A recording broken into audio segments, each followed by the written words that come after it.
You go, Trevor.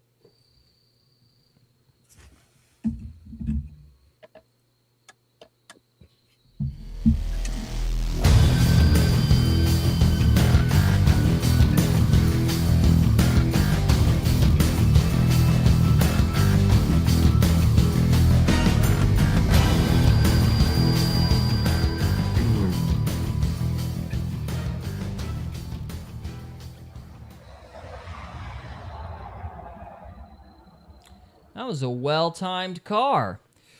Welcome to... Well, hang on a minute. No, I'm doing something different now. Okay, tonight... It might have been a flyover. Might have been a flyover. There you go. Yeah. The cops are on to us. So, all right. Tonight, Animal Farm has really messed everything up. They've been going after their audience because apparently Christians don't like communists. Who knew? And then Mike Winger has critiqued Vivek's comments about, a Christ or a Son of God versus the Son of God. Lauren Southern has attacked the manosphere, and we're going to be doing 2 Bible readings tonight instead of just 1. So that's what's in store for this evening. Welcome to Faith, Fiction, and Folklore, or as we like to call it, the Tri-F Podcast, where we try not to mess the podcast up. How are you gentlemen today? Doing well. Very good. Trevor, you? Well is doing. Well is doing. Indeed. I don't know what that means. So... Genesis 33, Illuminati confirmed, huh? Right. And we're talking about communists again. Who knew? It's going to be a good night, boys. Yeah. All right, well, let's just jump right into it. We are starting with our Bible readings. Who wants to take over tonight? I will. All righty. We're on Genesis chapter 33. And, of course, we're doing King James because that's how we roll. We're playing on hard mode, boys and girls. Hard mode. The these and thous mode. Yes, whenever you're ready, Cody. Genesis 33, verse 1. And Jacob lifted up his eyes and looked, and behold, Esau came, and with him 400 men. And he divided the children unto Leah, and unto Rachel, and unto the 2 handmaids. Y'all get out of here. I got to fight. Wait, how many? 400 men. And so Jacob divided all the children to his women, and he said, get rid of them. Yeah. You gotta like it. 400 men to 3 women? No. That's why they're hiding. No. Oh, okay. Sorry.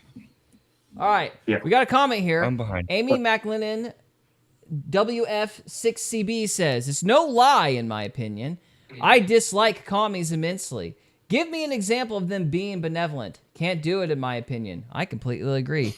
Commies are the worst. Yeah. They always have to control the situation, so they're always attacking or whatever. Yeah, for sure. For sure. Verse 2. And he put the handmaids and their children foremost, and Leah and her children after, and Rachel and Joseph hindermost. And he passed over before them and bowed himself to the ground 7 times, until he came near to his brother. And Esau ran to meet him and embraced him and fell on his neck and kissed him, and they wept. You guys scroll up for me? And he lifted up his eyes and saw the women and the children and said, who are those with thee? And he said, the children which God hath graciously given thy servant. And the handmaids came near and their children, and they bowed themselves. And Leah also with her children came near and bowed themselves. And after came Joseph near and Rachel, and they bowed themselves. And he said, what meanest thou by all this drove which I met? And he said, these are to find grace in the sight of my Lord. And Esau said, I have enough, my brother. Keep that thou hast unto thyself. And Jacob said, nay, I pray thee. His voice must have been hoarse. Oh, yeah, bum. My blessing that is brought to thee, because God hath dealt graciously with me, and because I have enough. And he urged him, and he took it. And he said, let us take our journey, and let us go, and I will go before thee. And he said unto him, my Lord knoweth that the children are tender, and the flocks and herds with young are with me. And if men should overdrive them one day, all the flock will die. Let my Lord, I pray thee, pass over before his servant, and I will lead on softly, according as the cattle goeth before me, and the children are able to endure until I come to my Lord unto Seir. And Esau said, Let me now leave with thee some of the folk that are with me. And he said, What needeth it? Let me find my grace in the sight of the Lord. So Esau returned that day on his way unto Seir, and Jacob journeyed to Succoth, and built him a house, and made booths for his cattle. Therefore, the name of the place is called Succoth. It's where they invented the vacuum cleaner. But Amy Amy McLennan asked a says, question. "What is the translation of the word trove, if I may ask?" Well, we can Google that really quick. Give me just a moment. Trove. Trove. What does trove mean in the King James Bible? All right. Preservation. Is it like many men, I think? Treasure. Yeah, I don't know where it was. Yeah, I'm not seeing. Was it Hang on a minute. was Trove the 400 men? This would be in ancient Hebrew. Where'd that come This from? would be translated from ancient Hebrew, so it's not going to be Greek Aramaic. Where did you see? Did we read that word? Yeah, That's what I'm asking. What I'm wondering. I'm checking to see if we read it in this portion. I don't remember reading it. Yeah, I'm not seeing a definition for it in Google. It's saying trow, grove. Here we go. Trove, etymology. Precious metal object or cache of valuable objects. So it's like treasure trove. So Yeah, like a hideout. Many men, like the 50 Cent song. There you go. That'll work. So, all right. So yeah, trove is like many. Yeah. Okay. Where were we at? We were at Succoth. Okay, so vacuum 18. cleaners. And Jacob came to Shalem, a city of Shishim, which is in the land of Canaan. When he came from Padanaram and pitched his tent before the city, and he bought a parcel of a field where he had spread his tent at the hand of the children of Hamor, Shishim's father, for an hundred pieces of money. That's a really funny sentence there, bud. And he erected there an altar and called it Elohishrael. Yeah. It's like Elohim and Israel mixed together. Yeah, it is. It's like Elohim in Israel. Yeah, you're right. Yeah. Eloho Israel. Yeah. Wow. Is this before or after Jacob wrestled with the This is angel? after. This is the next chapter. So this is right after he got to wrestling with God. So he's renaming the place after himself. It's like where God and Israel met. I think would be what the word means. Oh, there you go. Yeah. So Interesting. Yes. On to 34. I'll go ahead and take it. No more Illuminati. No more Illuminati. I'll go ahead and do this one. So, and Dinah, the daughter of Leah, which she bare unto Jacob, went out to see the daughters of the land. And when Shechem, the son of Hamor, the Hivite, prince of the country, saw her, he took her and lay with her and defiled her. And his soul clave unto Dinah, the daughter of Jacob, and he loved the damsel and spake kindly unto the damsel. And Shechem spake unto his father Hamor, saying, Get me this damsel to wife. And Jacob heard that he had defiled Dinah, his daughter. Now his sons were with his cattle in the field, and Jacob held his peace until they were come. And Hamor, the father of Shechem, went out unto Jacob to commune with him. Then the sons of Jacob came out of the field when they heard it, and the men were grieved, and they were very wroth. And they were very wroth, because he had wrought folly in Israel in lying with Jacob's daughter, which thing ought not to be done. And Oh, hang on. Does that mean they're trying to keep their genetics clean? no, I think the guy raped her, R-word her. No, I get that. But go back and read the last verse you read. You talking about 7? Okay. Yeah. Because he had wrought folly in Israel in lying with Jacob's daughter. He wrought folly by corrupting their genetic line. I don't know if that's referring to the genetic line. I think it's more like he took advantage. I think it's kind of a taking advantage thing. But we can look it up. We'll have to see what wrought folly Brought folly in in Israel, Israel. though. Like in the bloodline. What- Yeah, I can see where you're getting that. Right. So, okay, let me see if I can Google that. Amy McLennan says, my 6th grade teacher called me out in front of the whole class for saying 100 instead of 100. In 100, yeah. Good. That would get on my nerves. It's kind of like somebody going, you ask them, hey, can I go to the bathroom? And like, I don't know, can you? And like, you just want to hit people who say that. It's like, I hate you so much. Just let me go. All right. I don't know. It's pretty important to spell 100 in the Bible correctly, though. It's been looked over a couple of times. I gotcha. All right, let's see here. So we're looking up the meaning of wrought folly in Israel. Let me Google that. It's worth a Google. All right. I always thought rot just meant brought. Like, they brought it to. Wrought folly in Really? Israel mean in the King James Bible. King James Bible, Genesis chapter 34. Yeah, I guess Trevor's kind of right. Rot. Okay, yeah, it's saying, according to Google AI, we've also got translations, commentary of Genesis 34. We might look that up here in a second. And Bible Hub. So we got, according to the AI, because he had wrought folly in Israel, he is Shechem. Wrought folly is a set expression used in the Old Testament to express serious acts of moral misconduct.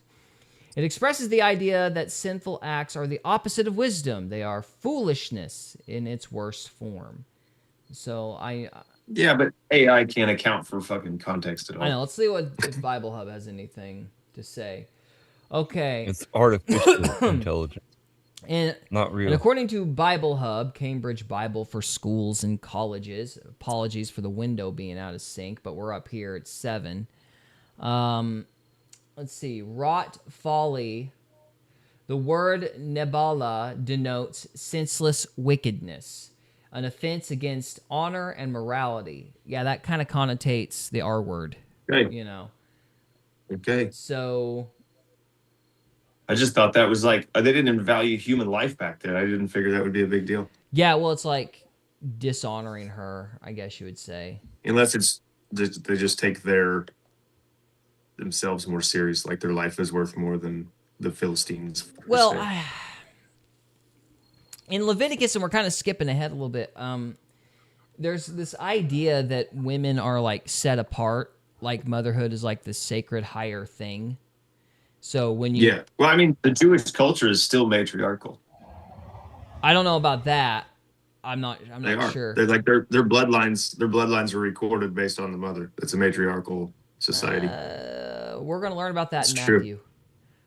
We're going to be going over Okay. Matthew here in a little bit. I think there's a patriarchal genealogy and a matriarchal genealogy. They have both. Because I think Matthew, if memory serves, Matthew does the one and Luke does the other, but I can't remember which is which. So, because they have genealogies for both lines. But Annie McLennan says, I was so embarrassed. Well, teachers, sometimes they enjoy that. Sometimes. Yeah. Malicious trauma. So, yeah, I know. I couldn't stand the English majors that would do that. It seemed like they just wanted to embarrass you. So, anyway. I have trouble with teachers because, like, have you ever like taught somebody something like, and they're like, "Oh yeah, I get it. That's great," and like you're immediately like, "Good Lord, I hope I taught that correctly," because they just took it like it was fact. Yeah. So like I feel like teachers come to a point with that where they're just like they don't feel that anymore and they don't check themselves. And so their ego kind of gets out of control. I think they become in like that way. Palpatine, and they're like, unlimited power. And they try to turn their kids into zombies. Yeah. Yeah, you got to watch the teachers, man. I'm a cynical person, though. I'm sure there aren't that many people that are that way. So, anyway, we got a pulpit commentary. I don't know what that is. Saying that Kelly Deal's commentary on the Old Testament. Yeah, I kind of think I'm going to stick with the Cambridge one for the present. That seems to make the most sense in context, if everybody's good with that. Yeah, I haven't seen anything that backs my claim up. Okay. All right. So let's see. We were wrought folly. So we were at 7. Amy McLennan says, he could have corrected my wording without shaming me in front of my peers. Definitely Palpatine. I know. I think it's like some people just seem to enjoy it. It's pretty twisted, man. Oh, yeah. Goodness gracious. So, all right. So we are on 8. And Hamor communed with them, saying, the soul of my son Shechem longeth for your daughter. I pray you give him to wife. And make ye marriages with us, and give your daughters unto us, and take our daughters unto you. And ye shall dwell with us, and the land shall be before you. Dwell and trade ye therein, and get you possessions therein. And Shechem said unto her father and unto her brother, Let me find grace in your eyes, and what ye shall say unto me I will give. And ask me never so much dowry and gift, and I will give according as ye shall say unto me, but give me the damsel to wife. And the sons of Jacob answered Shechem and Hamor his father deceitfully, and said, Because he had defiled Dinah their sister, because he had defiled Dinah their sister. And they said unto them, We cannot do this thing, to give our sisters to one that is uncircumcised, for that were a reproach unto us. But in this we will consent unto you, if ye will be as we be, that every male of you be circumcised. Then will we give our daughters unto you, and we will take your daughters to us, and we will dwell with you, and we will become one people. But hang on, Gary. I got to stop you. You rail against communism. But when these people say, oh, you have to get circumcised like us to be equals, you think that's okay. You need to wait till the end of this story. You're in for a treat. You just need to wait. We can have that conversation later, but you need to wait till the end of this story, because if you haven't read this yet, you're in for a good time. So let's see here. Where was I at? Sorry. No, you're good. Circumcision. Okay. 22? Was it 22? Maybe it's 21. Oh, we lost our place. How embarrassing. Okay, well, I'm just going to start at 17. But if ye will not hearken unto us to be circumcised, then we will take our daughters, and we will be gone. And their words pleased Hamor and Shechem, Hamor's son. And the young man deferred not to do the thing, because he had delight in Jacob's daughter. And he was more honorable than all the house of his father. And Hamor and Shechem his son came unto the gate of their city, and communed with the men of their city, saying, These men are peaceable with us, therefore let them dwell in their land, and trade therein for the land. Behold, it is large enough for them. Let us take their daughters to us for wives, and let us give them our daughters. Only therein will the men consent unto us for to dwell with us, to be one people. If every male among us be circumcised, as they are circumcised. Shall not their cattle and their substance and every beast of theirs be ours? Only let us consent unto them, and they will dwell with us. And unto Hamor and unto Shechem his son hearkened all that went out of the gate of his city, and every male was circumcised, all that went out of the gate of his city. And it came to pass on the 3rd day, when they were sore, that 2 of the sons of Jacob, Simeon and Levi, Dinah's brethren, took each man his sword, and came upon the city boldly, and slew all the males. And they slew Hamor and Shechem his son with the edge of the sword, and took Dinah out of Shechem's house, and went out. And the sons of Jacob came upon the slain, and spoiled the city, because they had defiled their sister. Or the sons of Jacob came upon the slain, and spoiled the city, because they had defiled their sister. They took their sheep and their oxen and their asses and that which was in the city and that which was in the field, and all their wealth and all their little ones and their wives took they captive and spoiled even all that was in the house. And Jacob said to Simeon and Levi, Ye have troubled me to make me to stink among the inhabitants of the land, among the Canaanites and the Perizzites, and I bring few in number. They shall gather themselves together against me and slay me, and I shall be destroyed, I and my house. And they said, Should he dealt? And they said, Should he deal with our sister as with a harlot? And that's the end of chapter 34. So it was a ruse. So it's like the IDF in Palestine right now? Not even close. I see what you did there. Subtle as a train, Cody. So it was a ruse. So they made a deal, and then they reneged on it, and then they just killed everybody because they're terrible. Jacob's sons are terrible. You are right. You are right. There's a theme. And Jacob's sons are? Jacob's sons? Israel. Yes, in the beginning. The nation Israel. It's still the same. No, it's not. Stop it. Stop it. You're gonna spark a debate. The point is, these people are not good people in the beginning. So that's kind of relevant for debates about covenants later on. But fair enough. Yeah. Yeah, they have to grow. Yeah. So is this Jacob from Lost? I love Lost. Close. Close. So I'm trying to think of who Jacob was. I lost. Was that the handsome guy with the sister? I don't know. I hated Lost. Yes. Really? It's a mystery box, Cody. Only there's no... Hey, the box is empty. I was young when I watched the box is empty. It was all a lie. What's in the box? He lied just like Jacob's sons did. So... True. Yeah, they're... Yeah, no, it definitely... It held my attention for like 4 years when I was younger. You know? So. Yeah. And just for a big old nothing burger at the end. Yeah, right. It was, what was it, Purgatory, even though we said it wasn't? Because we never had a plan. Yeah. So. Right. No, it's definitely not purgatory.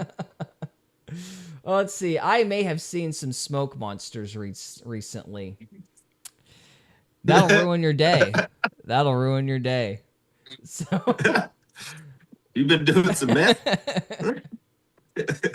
Okay, let's see here. We are on to 35. Can we take over? You go ahead and do it, Cody, because I don't trust Trevor's computer, and yeah, I'm just glad he's still lit at this point.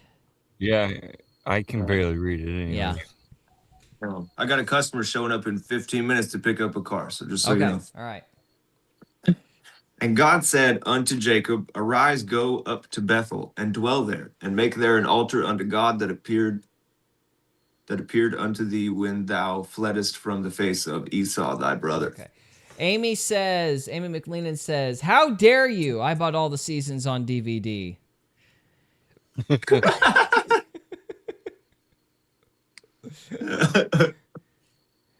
I mean, I bought some of the Fear the Walking Dead DVDs. That was a bust. Yeah, it's just a tease. She also... So this says... Sorry, go ahead. Amy McLennan also says, no, I don't do drugs. Jesus would not approve. That's true. Yeah.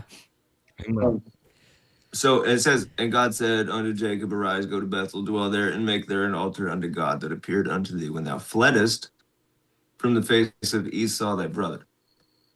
Is he talking about the last time he saw him? Because he didn't flee from him. I think it's the time before that. So he's telling him to go back to Bethel. Okay. So that was one of the towns he was in when he was running from Esau. So you're right. I missed that distinction. Yeah. Okay. Verse 2. Then Jacob said unto his household and to all that were with him, Put away the strange gods that are among you, and be clean, and change your garments. And let us arise and go up to Bethel, and I will make there an altar unto God, who answered me in the day of my distress, and was with me in the way which I went. And they gave unto Jacob all the strange gods which were in their hand, and all the earnings which were in their ears, and Jacob hid them under the oak which was by Shechem. And they journeyed, and the terror of God was upon the cities that were round about them, and they did not pursue after the sons of Jacob. So Jacob came to Luz, which is the land Which is Canaan. in the land of Canaan. That is Bethel, he and all the people that were with him. And he built there an altar and called the place El Bethel, because their God appeared unto him. And when he fled from the face of his brother. So he was like, this place is called Bethel, but I saw God, so I'm going to call this specific spot El Bethel. Yep. And everybody in Bethel was like, who are you?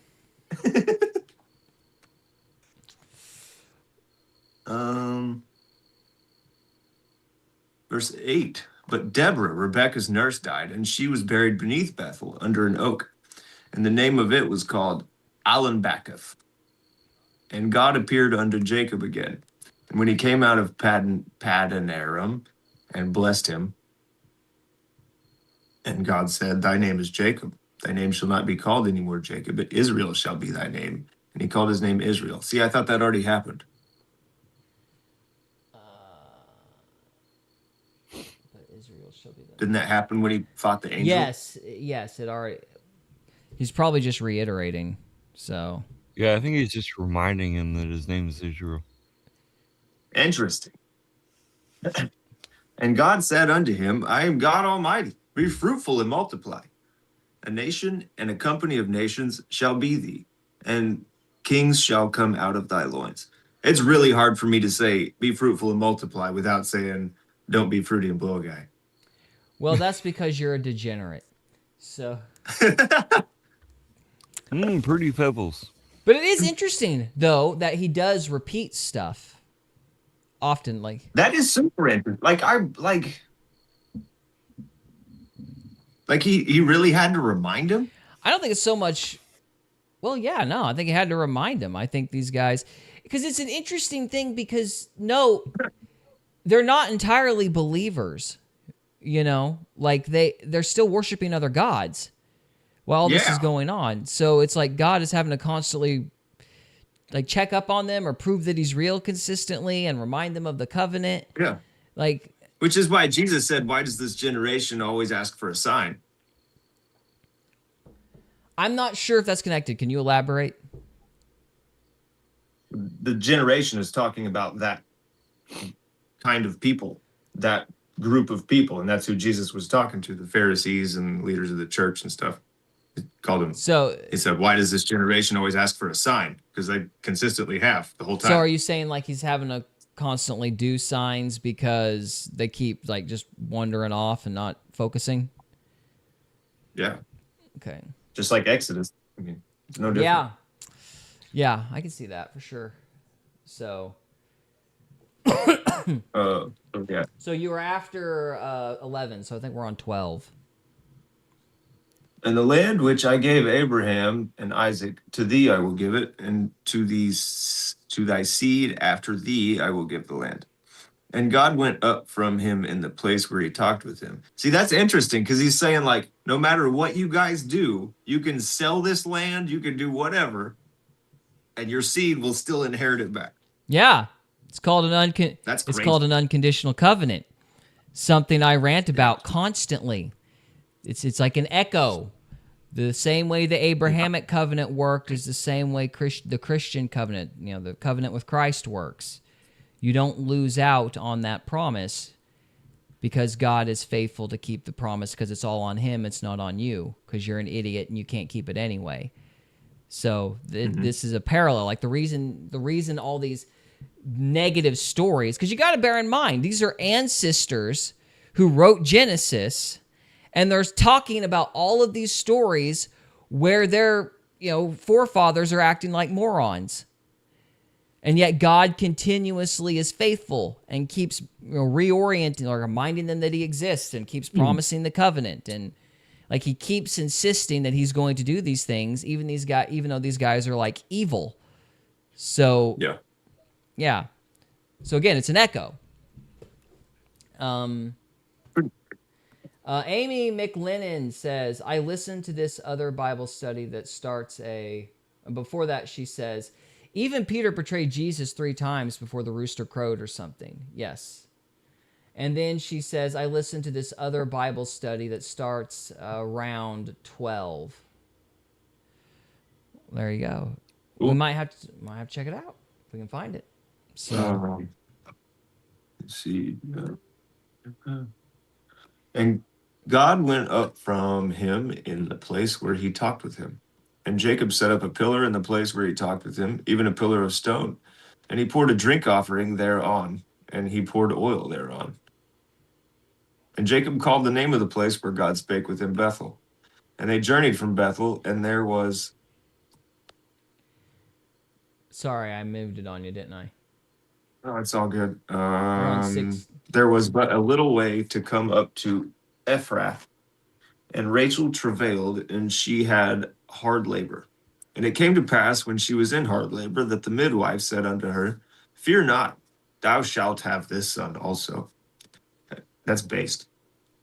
And it came to pass, as her soul was in departing, for she died, that she called his name Benoni, but his father called him Benjamin. Dang, she died. Mm-hmm. The midwife said she was going to be okay, and she lied.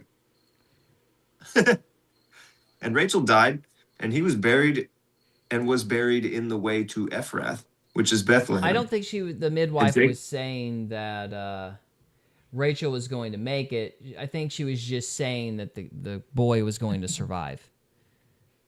Yeah, and I think now I haven't checked this, but she calls him.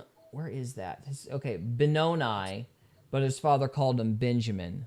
Like it seems like Rachel was very bitter about what happened, and then so Jacob had to change his name. Let me Google that really quick. You guys talk about this while I Google that. Amy McLennan says he talks about the firmament, and then she adds, I don't know what to think about that. So what are you guys' thoughts on the firmament? And I am going to... Oh, you don't want to know my thoughts on the firmament, Gary. I gave that question I thought was tailor-made for you, Cody. So...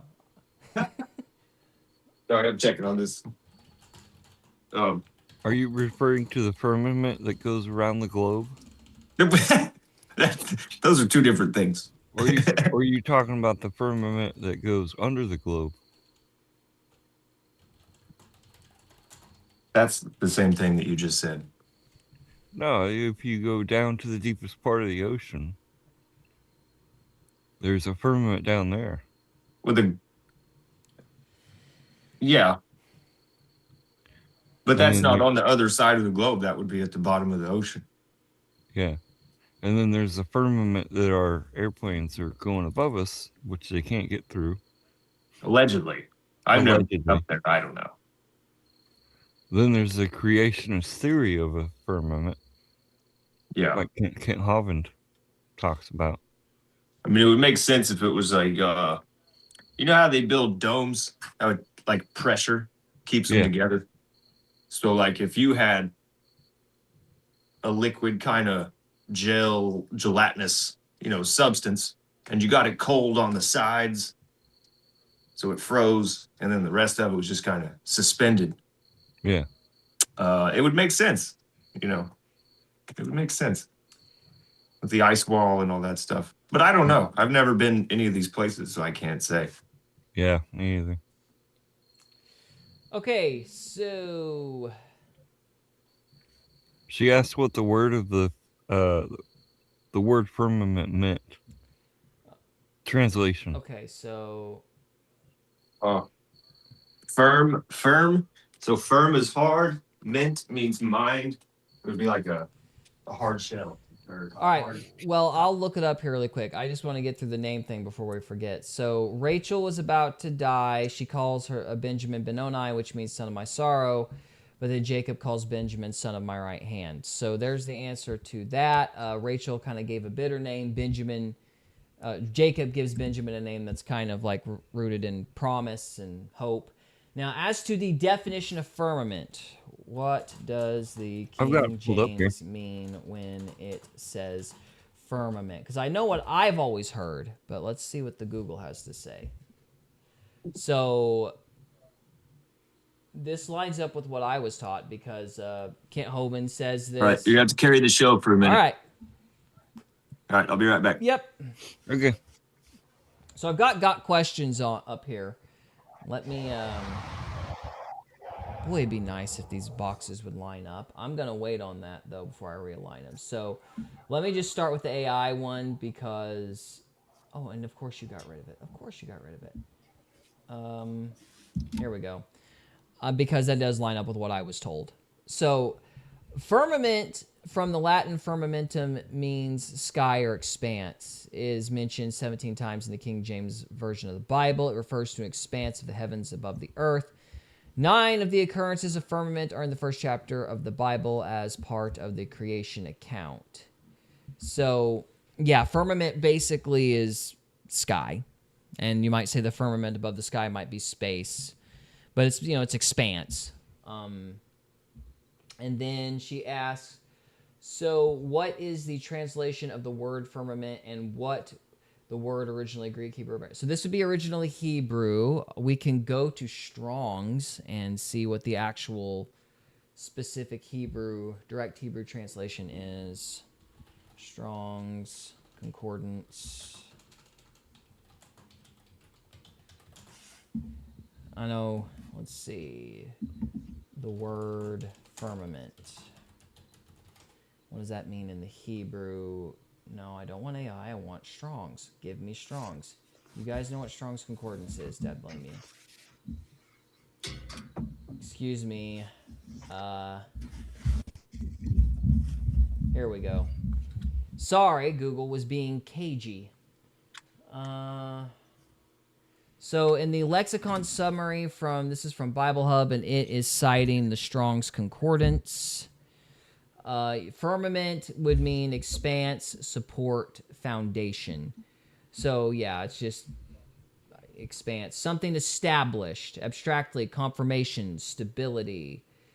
So yes, this would be, and you can see the original word here, that's in Hebrew. The pronunciation of it is stereoma, or stereoma.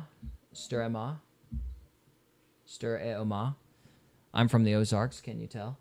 So, yeah, and then you've got word origin. It comes from the word strengthened. So, yeah, it basically just means support, foundation, making one immovable because solid. So there's conjugate versions there. Yep.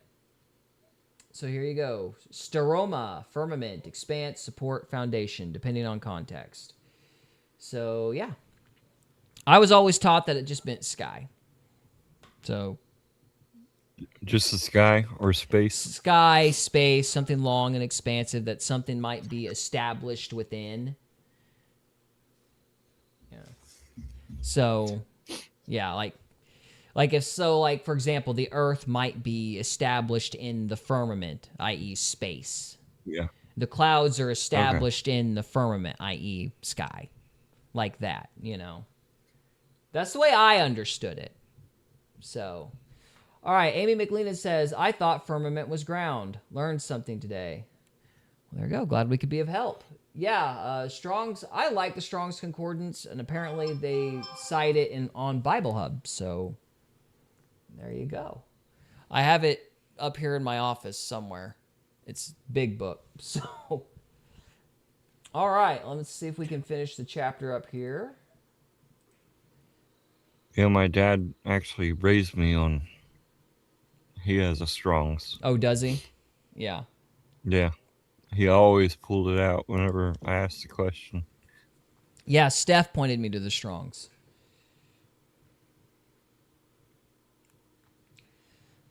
Yeah, so she says the ground you stand on. Amy McLennan says the ground you stand on, but why can't we also have spheres for planets also within that definition? You can. It just means fastened like it's fastened like within something. You know what I mean? Like the clouds are within the firmament. They're suspended in the firmament. For example, let's see, what is it? Genesis 1, you have the waters above and the waters below. You know what I mean? So that's referencing clouds. So Like there's water under the ground and there's Says water in you. the sky. Says Strong's, not just me, and basically every other Bible preacher I heard. So na.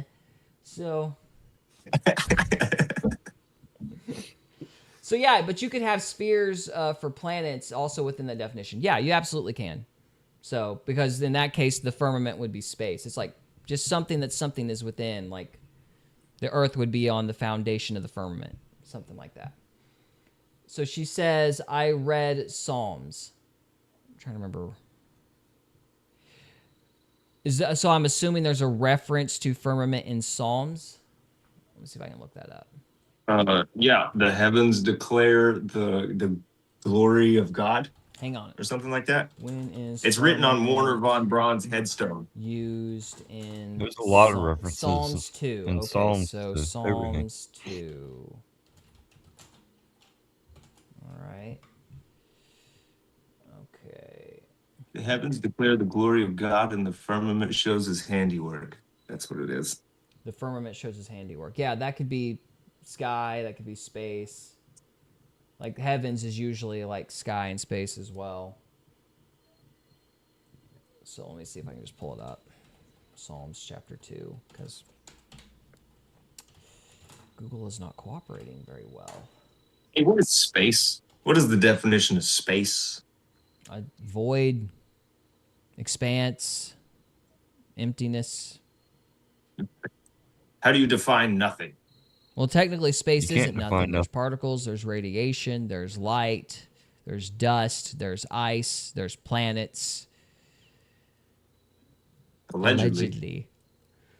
Give me an alternative, sir. There's not one, because you can't go there. You can't go to space. There was like a bunch of astronauts that just went to the moon not too long ago. Were they faking?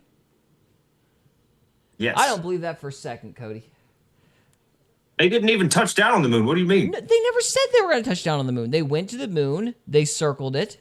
We saw Why? an Earthrise, which was kind of interesting. Why would they not go to the moon? Because they were So testing the life support 1968 systems. Did you not hear? The 1968 little thing that they sent up, the tinfoil thing that they sent up there in 1968 had less technology than the first gen iPhone.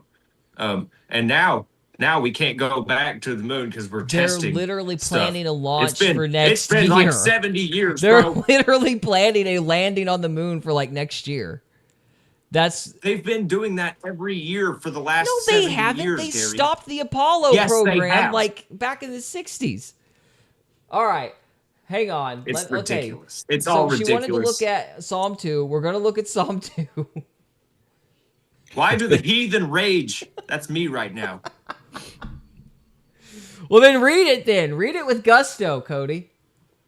Why do the heathen rage and the people imagine a vain thing like a globe? The kings of the earth set themselves, and the rulers take counsel together against the Lord and against his anointed, saying, let us break their bands asunder and cast away their cords from us. He that sitteth in the heavens shall laugh, and the Lord shall have them in derision. Then shall he speak unto them in his wrath, and vex them in his sore displeasure. Yet have I set my king upon the holy hill of Zion. I will declare the decree, and the Lord hath said unto me, thou art my son. This day have I begotten thee. What am I reading? What am I reading? You're reading Psalm 2. Why? Because she asked us to. She said, I read Psalm 2 recently. We were asking about she was asking about firmament. Well, find firmament in here. I don't want to read the whole thing. Okay, I will look up. All right, anyway. I We'll don't see finish it the in here. chapter, then we'll look up firmament and see if it's used in Psalms. Oh, jeez. I will declare the decree the Lord hath said unto me, thou art of my son. This day have I begotten thee. Ask of me, and I shall give the heathen for thine inheritance, and uttermost parts of the earth for thy possession. So he's going to give people to He's this guy for talking his about inheritance? Jesus. It's a Oh. messianic prophecy, dude. Well, how was I supposed to know that? Thou shalt break them with a rod of iron. Thou shalt dash them. Now I would have known that. Now. Thou shalt dash them in pieces like a potter's vessel. Be wise, therefore, O ye kings. Be instructed, ye judges of the earth. Serve the Lord with fear and rejoice with trembling. Kiss the Son, lest he be angry, and ye perish from the way, when his wrath is kindled but a little. Blessed are all they that put their trust in him. Yep. So that's the Messianic Yep. prophecy. So now we're looking for firmament in Psalms. Let me do that really quick. Dang, what is that That was noise? some guy on a motorcycle outside. So, Oh. is firmament used in Psalms? If I can spell Psalms, that would be great.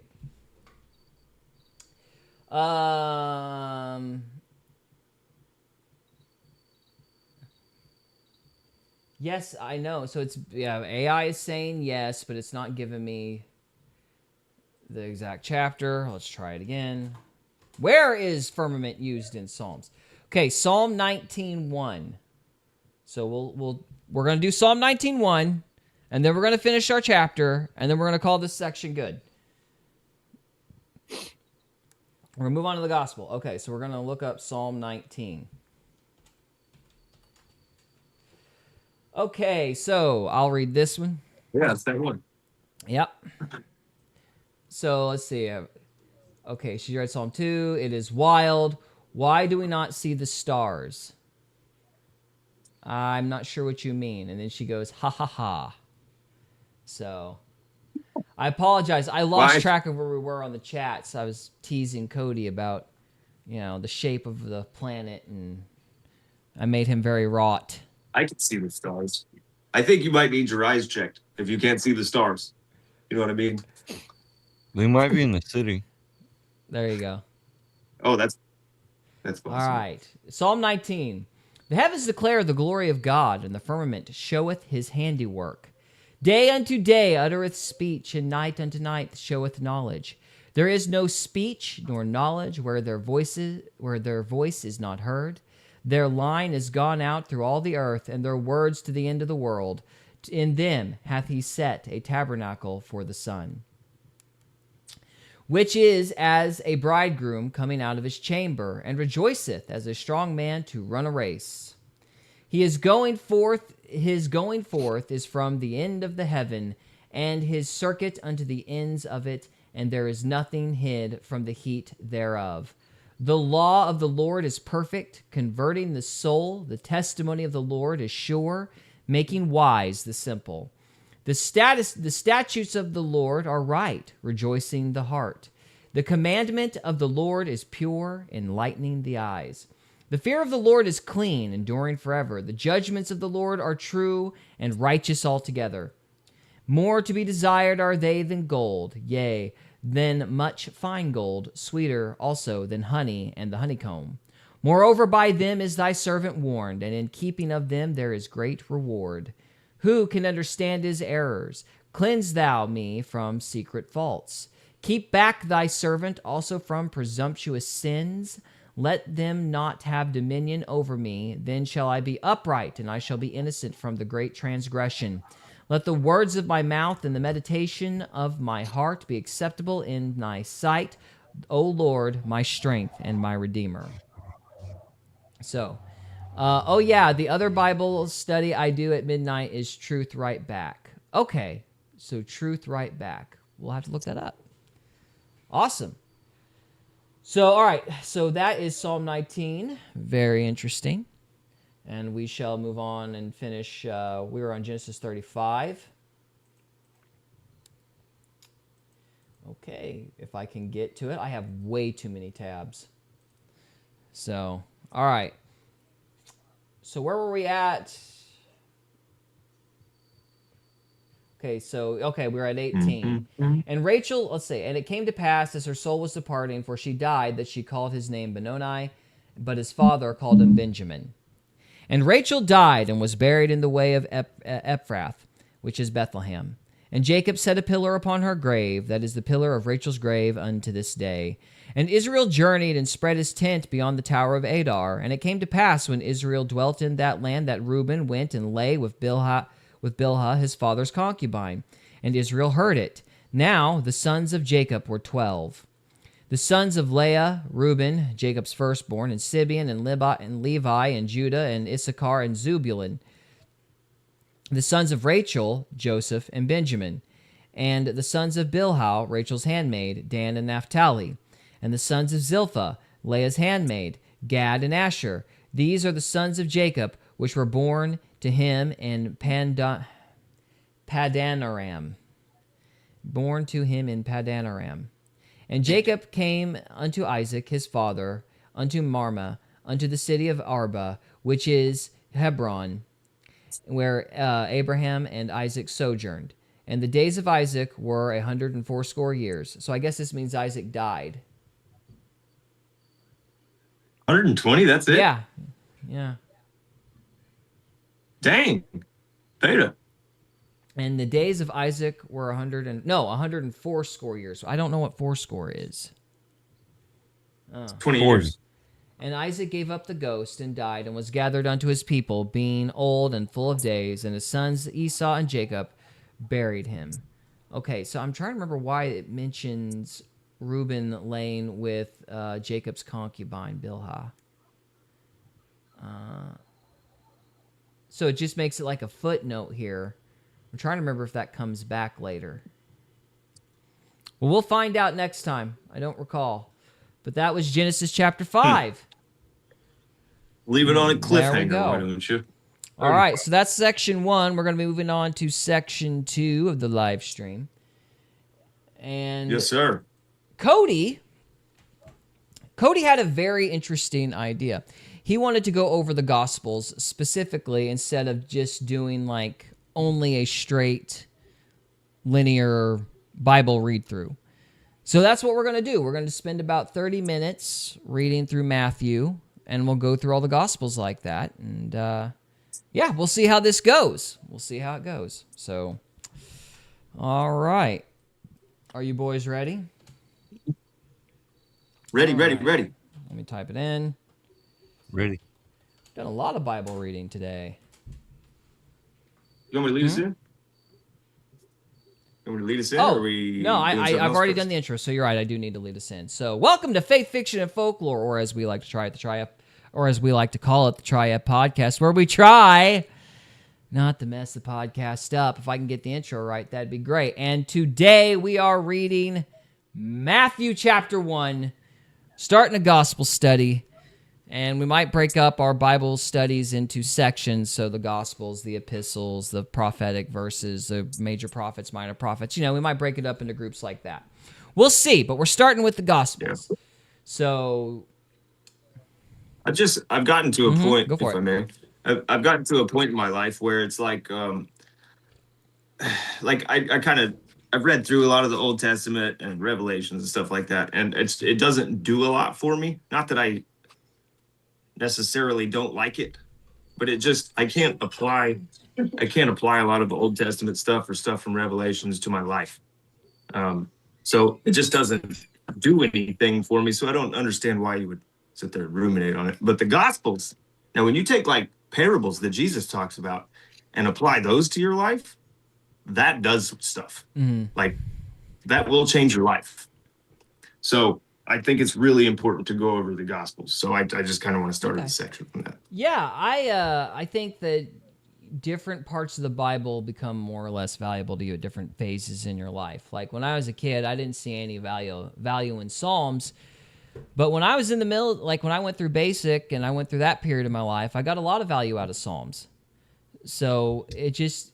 Yeah, I mean, I can see that. Because like these stories that we've been reading about like Jacob and Israel and stuff, like they're detestable people. I don't like them. But in that being, it's like everybody's on a journey. Like everybody has to grow through phases of life. So like the Old Testament might, like a meth head reading the Old Testament might go, oh, okay, I could garner some good out of this. Right? Because it's just such a black and white contrast. I think the point is we're all meth heads. And so we got to be humble. Start different. Yeah, we got to be humble and, you know, realize that to God, we're all junkies. and we need grace. Yeah. So I think that's the Yeah. point. We're all junkies in God's eyes.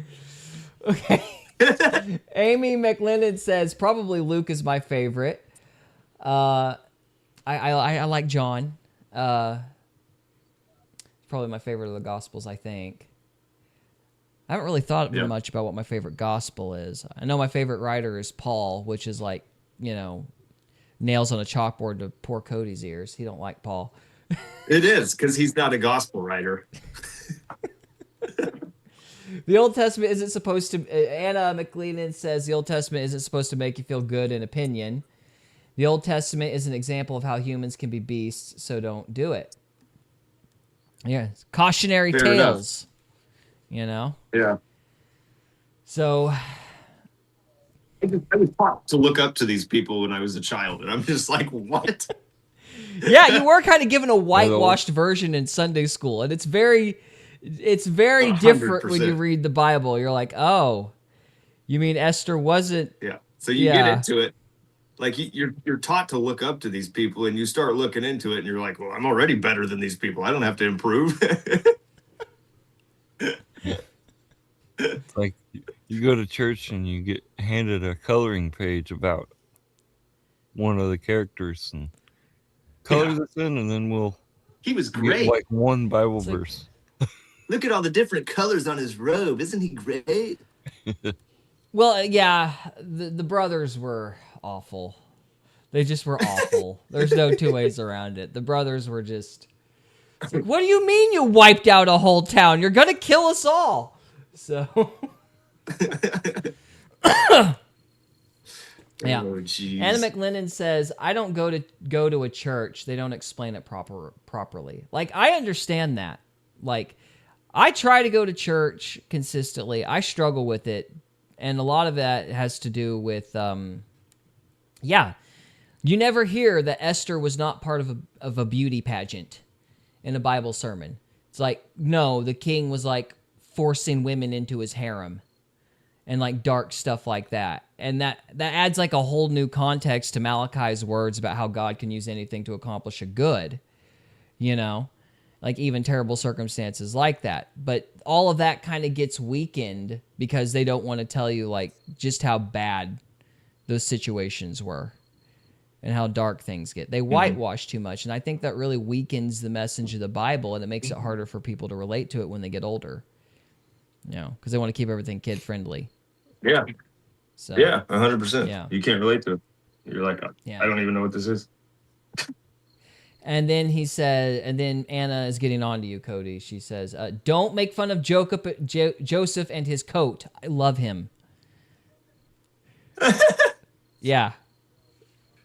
Well, all right. Joseph is one of the good guys. I mean, Joseph is one of the good guys. He is. He's the only, He is. he's not whitewashed. He had it legitimately rough. So, Yeah, he built up Egypt and all that. So and fair enough, Anna. All right, I'm going to start Matthew. I've got one more comment from Anna, and then you can start Matthew. Okay.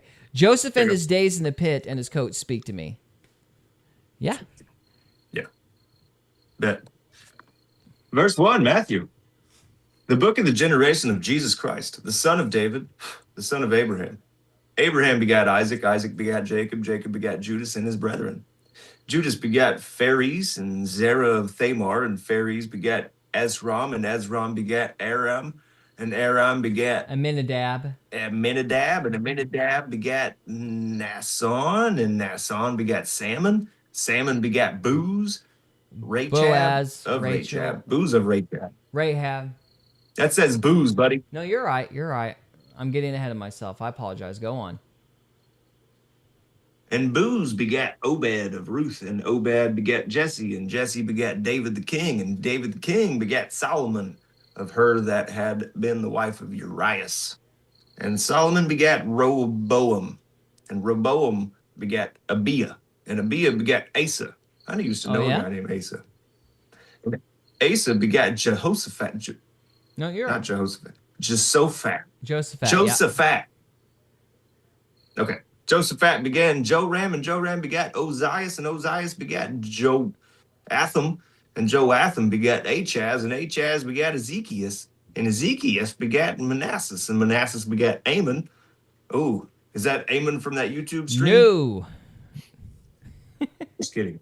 And Amon begat Josias, and Josias begat Jeconias and his brethren, about the time they were carried away to Babylon. And after they were brought to Babylon, I lost all my text. There it is. After they were brought to Babylon, Jeconias, that's a ridiculous name, begat Salathiel, and Salathiel begat Zorobabel, and Zorobabel begat Abiud, and Abiud begat Eliakim. You want me to take over? I know. Eliakim begat Azor, and Azor begat Sadok. Sadok begat Akim. Akim begat Eliud. Eliud begat Eleazar. Eleazar begat Mathan. And Mathan begat Jacob. And Jacob begat Joseph, the husband of Mary, of whom was born Jesus, who is called Christ. So all the generations from Abraham to David are 14 generations. And from David until the carrying away into Babylon are 14 generations. And from the carrying away into Babylon unto Christ are 14 generations. 14 is quite a number, huh? Now, the birth of Jesus Christ was on this wise. Strange sentence. When as his mother and Mary was espoused to Joseph before they came together, she was found the child of the Holy Ghost.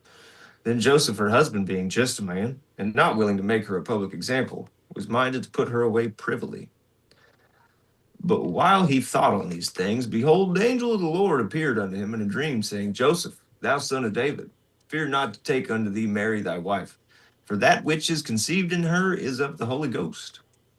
And she shall bring forth a son, and shall call his name Jesus, for he shall save his people from their sins. Now all this was done that it might be fulfilled, which was spoken of the Lord by the prophet, saying, Behold, a virgin shall be with child, and shall bring forth a son, and they shall call his name Emmanuel, which being interpreted is God with us. So he directly disobeyed the angel.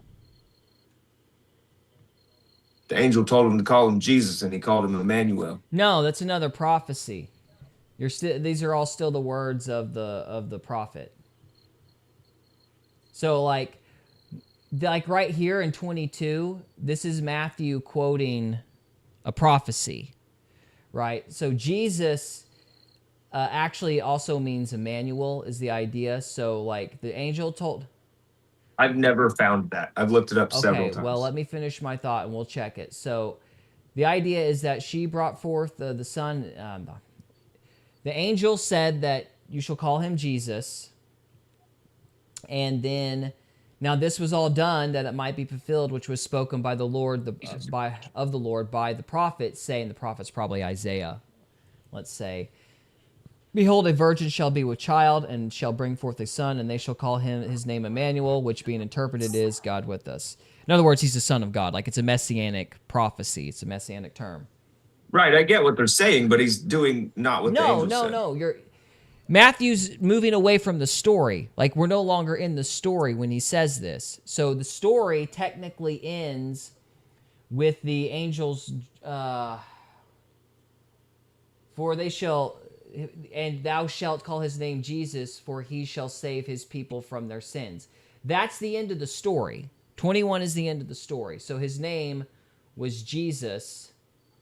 And then that's Mark, and then you move to 22, which is the narrator interjecting into the story. Does that make sense? Now all of this was done that it might be fulfilled, which was spoken by the Lord, the prophet, saying, Behold, the virgin shall be with child, and shall bring forth a son, and they shall call his name Emmanuel, which is being interpreted is God with us. So this is the Messiah. Emmanuel is another term for Messiah, and he's referencing a messianic prophecy from Isaiah, I believe.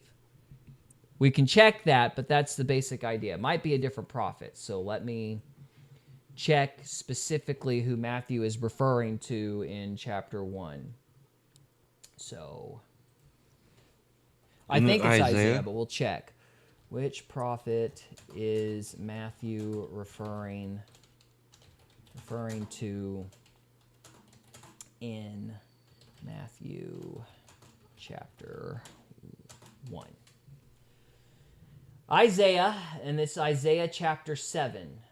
So do you want to look up Isaiah chapter 7, Cody, or no? No. Okay. You So got it. does that make sense, like what's going on? It's a great apologetic. It's a great I'll give it that. apologetic. Why are you unconvinced? Like, it's to me, I'm just looking at it going, this is basic storytelling. He tells a story, and then you zoom out of the story. The narrator interjects at the end of the chapter.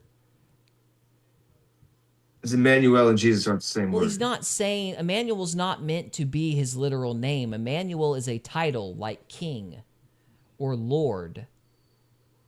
Emmanuel is not a name. It's an honorific. Does that make sense?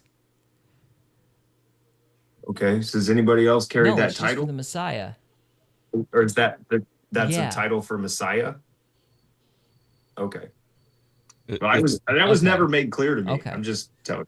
it's part of Like It's part of- everybody has always said Emmanuel and Jesus are the same name, and it's this Well, dumbest it's thing because I've ever heard. Emmanuel's an honorific. It's like yeah, it's a title. It's a title. Right. So So everybody's an idiot. if you say so.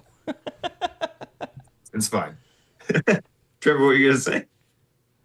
it's just simply part of the prophecy that Jesus is Lord. And he's king. Yeah. He's going to be king. Or Right. yeah. Okay, I guess I'll finish it up here. So it'll be a little quicker for me to do so, I guess. So you don't have to find your spot because I've been jumping around. Then Joseph, being raised from sleep, did as the angel of the Lord had bidden him, and took unto him his wife. And he knew her not till she had brought forth her firstborn son, and he called his name Jesus. Matthew chapter 2. Now when Jesus was born in Bethlehem in Judea in the days of Herod the king, behold, there came wise men from the east of Jerusalem, saying, Where is he that is born King of the Jews? For we have seen his star in the east, and are come to worship him. When Herod the king had heard these things, he was troubled, and all Jerusalem with him. And when he had gathered all the chief priests and scribes of the people together, he demanded of them where Christ should be born. And they said unto him, In Bethlehem of Judea, for thus it is written by the prophet, And thou, Bethlehem, in the land of Judea, art not the least among the princes of Judah? For out of thee shall come a governor, that shall rule my people Israel. Then Herod, when he had privily called the wise men, inquired of them diligently what time the star appeared. And Calyx is here. Yo, yo, yo, Calyx. He says, yo, yo, yo. Calyx. So, Hey, Calyx. all right. What time the star? That's an interesting phrase there. What Yeah. time? It's not one you see Yeah. often. So, what time the star appeared? Amy McLean says, there is something special about Luke. I'm not sure what it is. I don't know. I like it. I think it's probably... I could be wrong in saying this, but I kind of feel like it's the most linear, like chronologically. Like it's the most easily understood version of the Gospels for Westerners, maybe. Because it's told more like a story in chronological order as opposed to Well. thematically or in reference to prophecies. Like the other Gospels seem to be structured a little bit differently, but Luke does seem to be like the most biographical, if you will, of them. So, at least that's what I think. I could be wrong, but that's what I think. Well, wasn't Luke like a writer? Yeah, well, he was a of some doctor. sort? So he was pretty, by all Doctor. accounts, he was pretty analytical. He was also the one that was like taking documentation and stuff from. He wasn't just taking like the account of Peter. He wasn't just listening to anecdotal accounts. Like he was also kind of putting it all together after the fact, if that makes sense. So it was like more of an Right. yeah. He wrote wrote Acts, Luke right? and then he wrote Acts. Yes. Yeah. Yeah. Amy McLennan says, yeah, more logical. Yeah. Yeah. So he thinks more like I guess like a Roman or a Westerner than some of the other literary genres of the gospel. Because like, for example, Mark is more thematic. So it's like you have a story, and then you have an idea, and then you have another story that's also connected to the first story and the idea. It's called a Markian sandwich. And so the way he structures it isn't necessarily always chronological. So, the writers had different... Is there a reason? Is there a reason that I would like that more than the rest? Yeah, of because them? it's thematic. Like, some people don't think linearly. Some people think in terms of concepts. Yeah, I think I do that. So, Mark might end up being your favorite. So I've been trying to figure out why it's my favorite, but Yeah. you might be onto something. So it's there. just, it's one of the good things about having 4 versions is people just think differently. So Yep. and so sure. Amy McLennan says, I have read early accounts of doctors and they make no money. Yeah, a doctor's life is very hard. If they're doing the job correctly, no, they're not going to make any money. So if they become billionaires, it's almost like there's an agenda. Almost weird, like that, weird. Gary. So, all right, I've lost my place because that's my fault. All right, hang on. They're asking what Yeah, time it's the the star last, arrived. what time remember? star appeared. So we're on 8. And he sent them to Bethlehem and said, Go and search diligently for the young child, and when ye have found him, bring me word again, that I may come and worship him also. When they had heard the king, they departed, and lo, the star which they saw in the east went before them, till it came and stood over where the young child was. When they saw the star, they rejoiced with exceeding great joy. And when they were come into the house, they saw the young child with Mary, his mother, and fell down and worshipped him. And when they had opened their treasures, they presented unto him gifts, gold and frankincense and myrrh. And being warned of God in a dream that they should not return to Herod, they departed into their own country another way.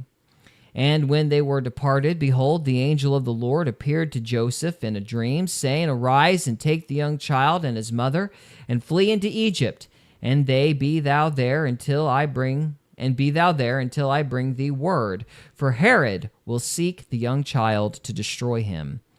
When he arose, he took the young child and his mother by night and departed into Egypt, and was there until the death of Herod, that it might be fulfilled, which was spoken of the Lord by the prophet, saying, Out of Egypt have I called my son.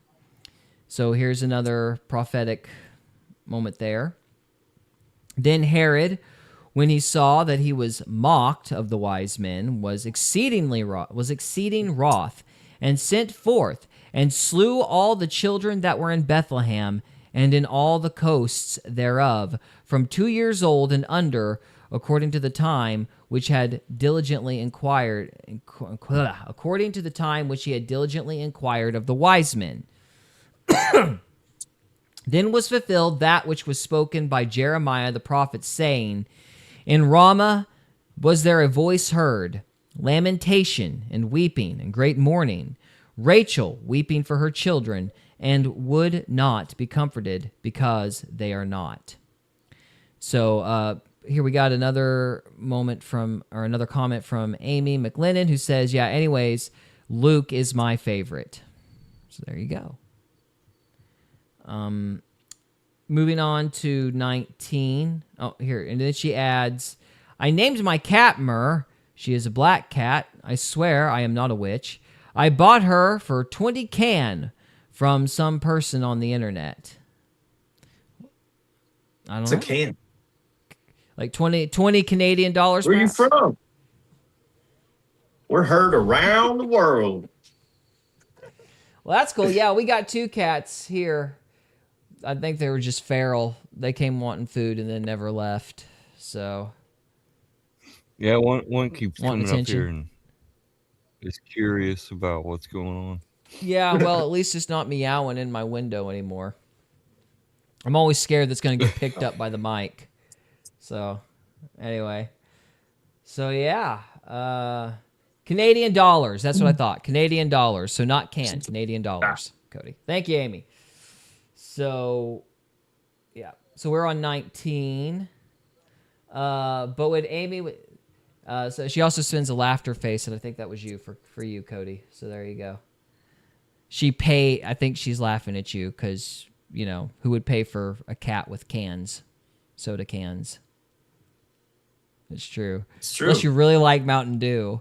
I guess if you really like Mountain Dew. Yeah. Where's my Mountain Dew? Take my cat. I don't care anymore. Anyway. Okay. Mustafa, we got to focus. Maybe it was cans of vegetables. There we go. Don't worry. She has a microchip in there. There you go. All right. 19.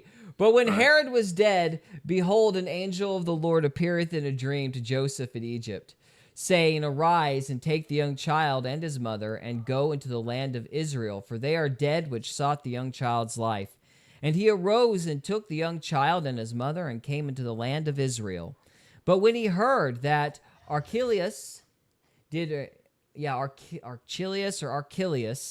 reign in Judea in the room of his father Herod, he was afraid to go thither. Notwithstanding, being warned of God in the dream, he turned aside into the parts of Galilee. So, yeah, I think I got all that right. And he came and dwelt in a city called Nazareth, that it might be fulfilled which was spoken by the prophets, he shall be called a Nazarene. See, this whole part, it's really up in the air to me. It's like, well, I know you told me to do this thing, but I'm going to do this other thing because I'm scared. And then it was still prophetic. Well, 22 and 23. Let me look at this. Like, Joseph was not obedient to God. That's my point. Like, he didn't name Jesus what he said, like all this stuff. He didn't go where God told him to. Hang on, I got to read this a little closer before I respond to you, because I think I know what's going on, but I want to make sure. Yeah, no worries. Think about your answers. Yeah. There's a clip of A. West in a interview with TMZ, and he's like sitting there. They ask him a question. He's sitting there thinking about the answer for a couple seconds. They're like, "Do we need to take a break?" He's like, "No. You asked me a hard question. I'm going to sit here and think about my answer. Keep filming." There you go. Okay, so here's what's going on. I don't think Joseph is disobeying. He's just saying go into the land of Israel. So that's like the whole nation. Yes. Is Nazarene in Israel? Yes. Nazareth it's north. It's on the Sea of Galilee. Okay. So like Israel is technically the whole country, but you have Judea, and then you have like Israel, and then you have like Samaria, which I'm not exactly sure what counts as Samaria and what doesn't. But the bottom line is, you had the civil war in the Old Testament. So, like, technically the whole thing is Israel, but the north is still also called Israel, but the southern kingdom is referred to as Judah or Judea. So, but yeah, technically the whole thing is just Israel. Does that make sense? Okay, so Nazareth Nazareth is in Israel. It's by the Sea of Galilee, whereas the area Joseph was scared to go back into was like Bethlehem and Judea. So he just went further north. Yeah. Headquarters. So, yeah. I got you. Okay, so that is chapter 2. And we are on to chapter 3. In those days came John the Baptist preaching in the wilderness of Judea, and saying, Repent ye, for the kingdom of heaven is at hand. For this is he that was spoken of by the prophet Isaiah, saying, The voice of one crying in the wilderness, Prepare ye the way of the Lord, make his paths straight. And the same John had his raiment of camel's hair, and a leathern girdle about his loins, and his meat was locust and wild honey. Then went out to him Jerusalem, and all Judea, and all the regions round about Jordan. Then went out to him Jerusalem, and all Judea, and all the regions round about Jordan. So I guess this is saying this is the area he roamed. And were baptized of him in Jordan, confessing their sins. And when he saw many of the Pharisees and Sadducees come to his baptism, he said unto them, O generation of vipers, who hath warned you to flee from the wrath to come? Bring forth, therefore, fruits meet for repentance. And think not to say within yourselves, we have Abraham to our father. For I say unto you that God is able of these stones to raise up children unto Abraham. And now also the axe is laid unto the root of the tree. Therefore every tree which bringeth not forth good fruit is hewn down and cast into the fire. I indeed baptize you with water unto repentance, but he that cometh after me is mightier than I, whose shoes I am not worthy to bear. He shall baptize you with the Holy Ghost and with fire.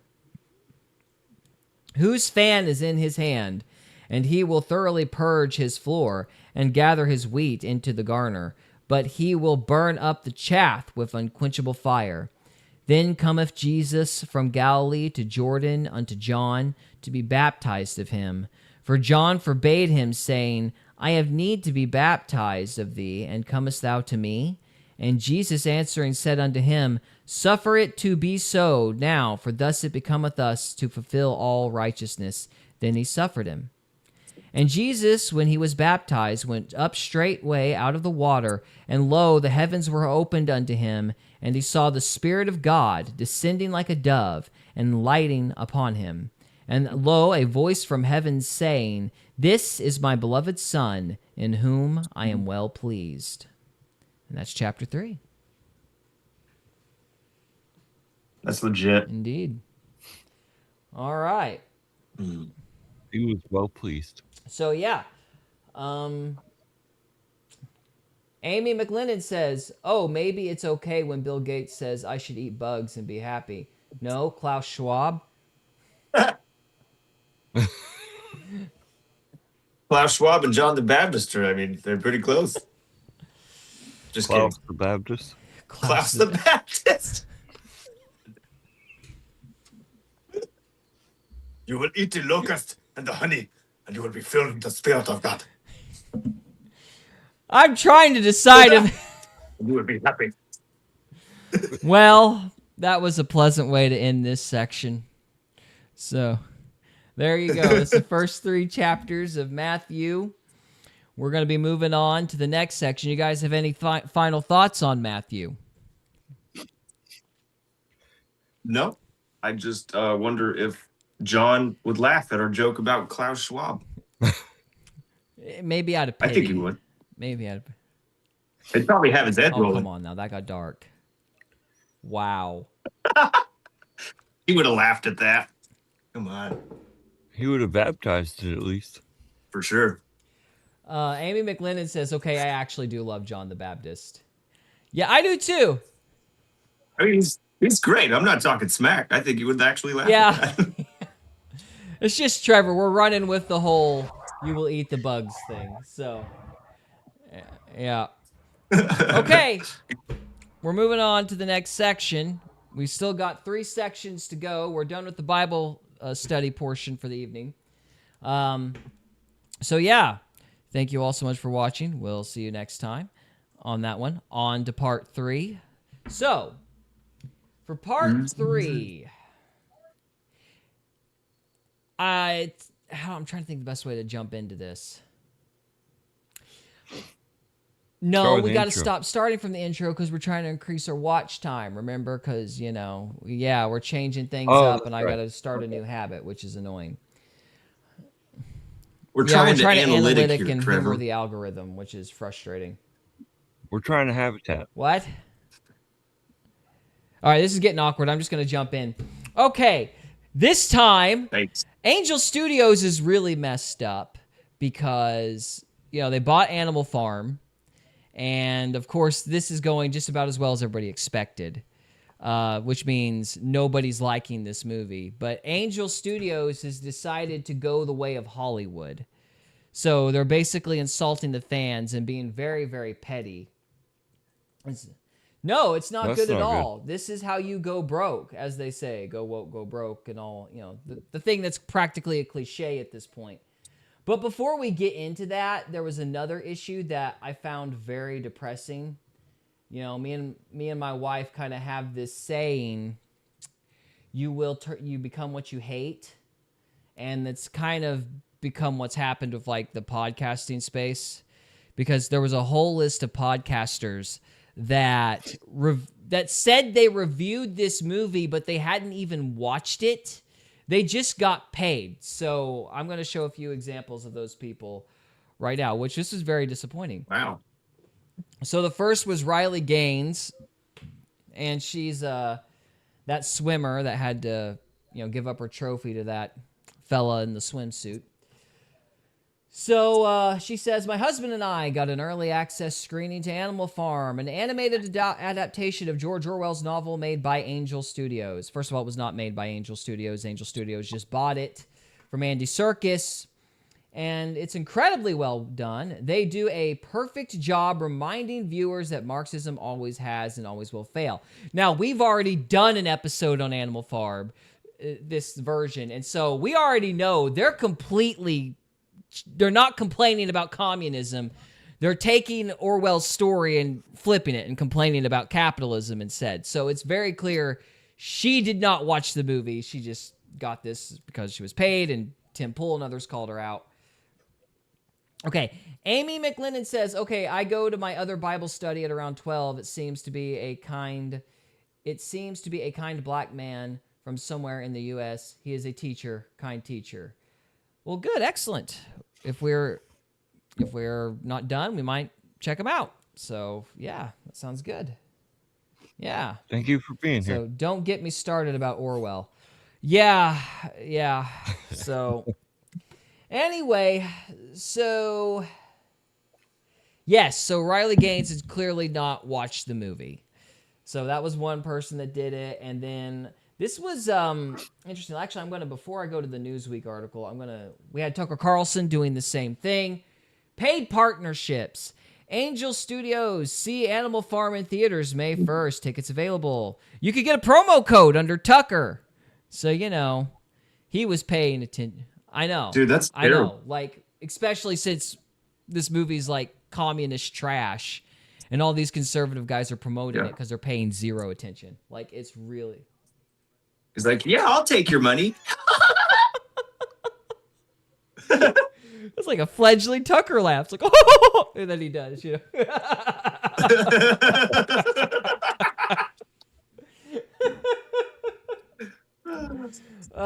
great. Tim Pool was on it, and he said, none of these people watched the movie. Not surprising. And so this Joe Redden, the older millennial, so he hadn't watched it.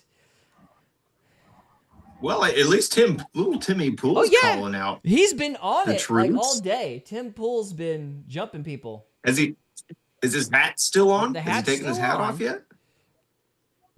Oh, jeez. It's not even wintertime, bro. Hey, the beanie's a look. It's a look. No, it's not a look. Every time I see somebody in the summertime wearing a sock hat, I'm like, you're an idiot. Maybe you're just a little harsh. Maybe you're just a little harsh, Cody. Or there's something wrong with your body temperature regulation. Because you shouldn't, in 90-degree weather, you can't wear a sock hat. You're messed up. Having a bad what is it? Thyroid. He's got thyroid issues, Cody. Come on, be nice. Be nice.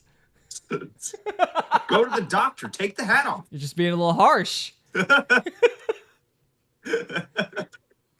mean, the thing hasn't come off in years. Look, it's even on that AI picture. It's AI a doesn't look. even know what he looks It's like a without look. a hat. Come on. You got to be a little kind to him. You're the one wearing a backwards cap like it's 1997. Well, look at this. Hey, look, if you ask AI to draw a picture of Tim Pool without a hat, it couldn't do it. There are pictures the data's of him not there without his hat. Yeah, there is. He's very bald. No, there's He's very not. bald. We should be nice. Okay? Well, I'll stop talking right there. Personally, I think he looks rather dashing without his sock cap. But, people get mad. It's like, well, they joke. They're like, you're only wearing the hat because, you're bald. And then he doesn't say anything about it for years. Then he finally takes his hat off and it turns out he's bald and everybody gives him crap. So, but it's like, I think you look rather dashing, Tim. I'll just say that. Anyway, moving on. Let's see, who else? This is another one. No, that's not it. There was one other person on here. Or I was hoping there was one other person on here.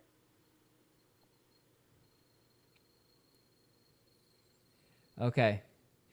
Don't Amy know, buddy. says, if you guys go, thank TK. I'm not sure what you mean, but if you're saying fairly well, was good talking to you. I think that means thank you, but I'm not sure. So, if you guys go, TK. The other study starts at 12. Okay, Maybe she's I talking gotcha. about the other stream. Okay, Yeah. if you guys go, it starts at 12. Okay, yeah, if we're still here, we will check it out. So, sounds good, Amy. Thank you. So, all right. I think that's everybody. But you get the idea. People are promoting this thing without even watching it. It's really... Because they're being paid too. Because they're being paid too. Being paid. It's depressing. I hate everything. It's like, don't you love watching your heroes die? So, okay. It's called Truth Right Back. Truth Right Back. Okay. Trevor, help me remember that. Truth Right Back. All right, thank you, Amy. Appreciate it. TRB. All right, so yeah, so Tim was talking about it. I don't think I got anybody else. So let me show you Newsweek's response. So, hey, let me run to the bathroom. All right, sounds good. So this is what Newsweek had to say about it. A spokesperson for Angel Studios told Newsweek there are 4 facts about the film to get straight, because obviously everybody's giving them crap because they bought a commie movie. Peace out, Amy. Good to see ya. So, Angel One is the distributor of this film, not its producer, nor with creative control. So they bought the movie. Number 2, the Angel Guild members viewed the film and voted heavily to support it. Now, just so you know, this is a very common business tactic. When you get into trouble, you just blame the board. You create an amorphous group of people that don't know anything about anything, and you go, it wasn't our fault. We sent it to the committee. They're supposed to look over this stuff. Blame them. So, you know, they're just kind of dunking on their guild so they don't have to, the leadership doesn't have to accept responsibility. So, this is like a standard corporate tactic. Create a corporate entity and use the entity to, you know, just blame things. You know, offshoot problems. You sent me the Truth Right Back link. Okay, great. Thank you, sir. Appreciate it. All right, so that's I'd be surprised if the guild even existed, Trevor. So, but who knows? I could be wrong about that. I'm just postulating. So, what guild are we joining? The Angel Guild that apparently voted for and approved of this movie. I don't believe it for a second. So, I approve of Angel Food. Food. Of Angel Food cake. That is so relevant. So, point 3. Why the title is the same as the classic book. Updates, not rewrites, not commie propaganda, not inverting the message. Updates, Trevor. Updates. Wait. Why is it commie Because propaganda? It's saying that the capital, like, they're hoping the kids will believe capitalism is bad. And they're also hoping that the kids will never actually read Animal Farm and realize Orwell was talking about the Russian Revolution. Well, capitalism is bad. Not compared to communism. Oh. Capitalism, some guy gets fat and smokes cigars. Communism, everybody dies of starvation and genocide. So, there's a bit of a difference.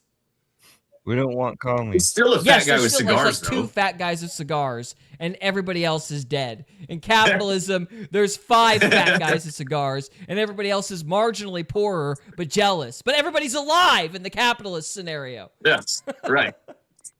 Yeah.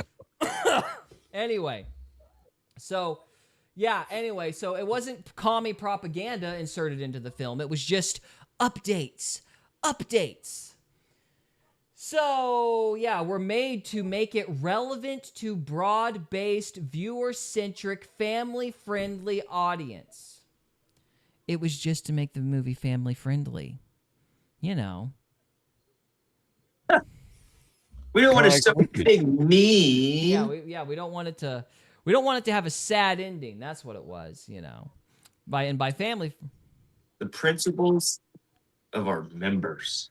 Sorry, I don't even know what interrupted you. that means, so it's all right. So The last sentence on what you've got pulled up, it says this is an anti-communism film, and the Angel Guild will ensure that it stands by the principles well, point of number our 4 is members. just a straight up lie. What? Like it's just a straight up lie. But of our members can be anything. They can Well, just make Angel up whatever they want. Studios is supposed to be Christian, so they're sitting there going, "It's not for communists. Our guild is Christian. Our members are Christian. Go see the movie. It's for Christian. It has Christian ideals." And everybody's like, "You're full of crap. It's Seth Rogen and Andy Serkis. Like heck, it's gonna be like Christian. Like Seth Rogen's the guy that made Sausage Party." He is not going to be making like an anti-communist film. Like the dude's a degenerate. Like he wants a stupid populist because he thinks he's going to be among the elite.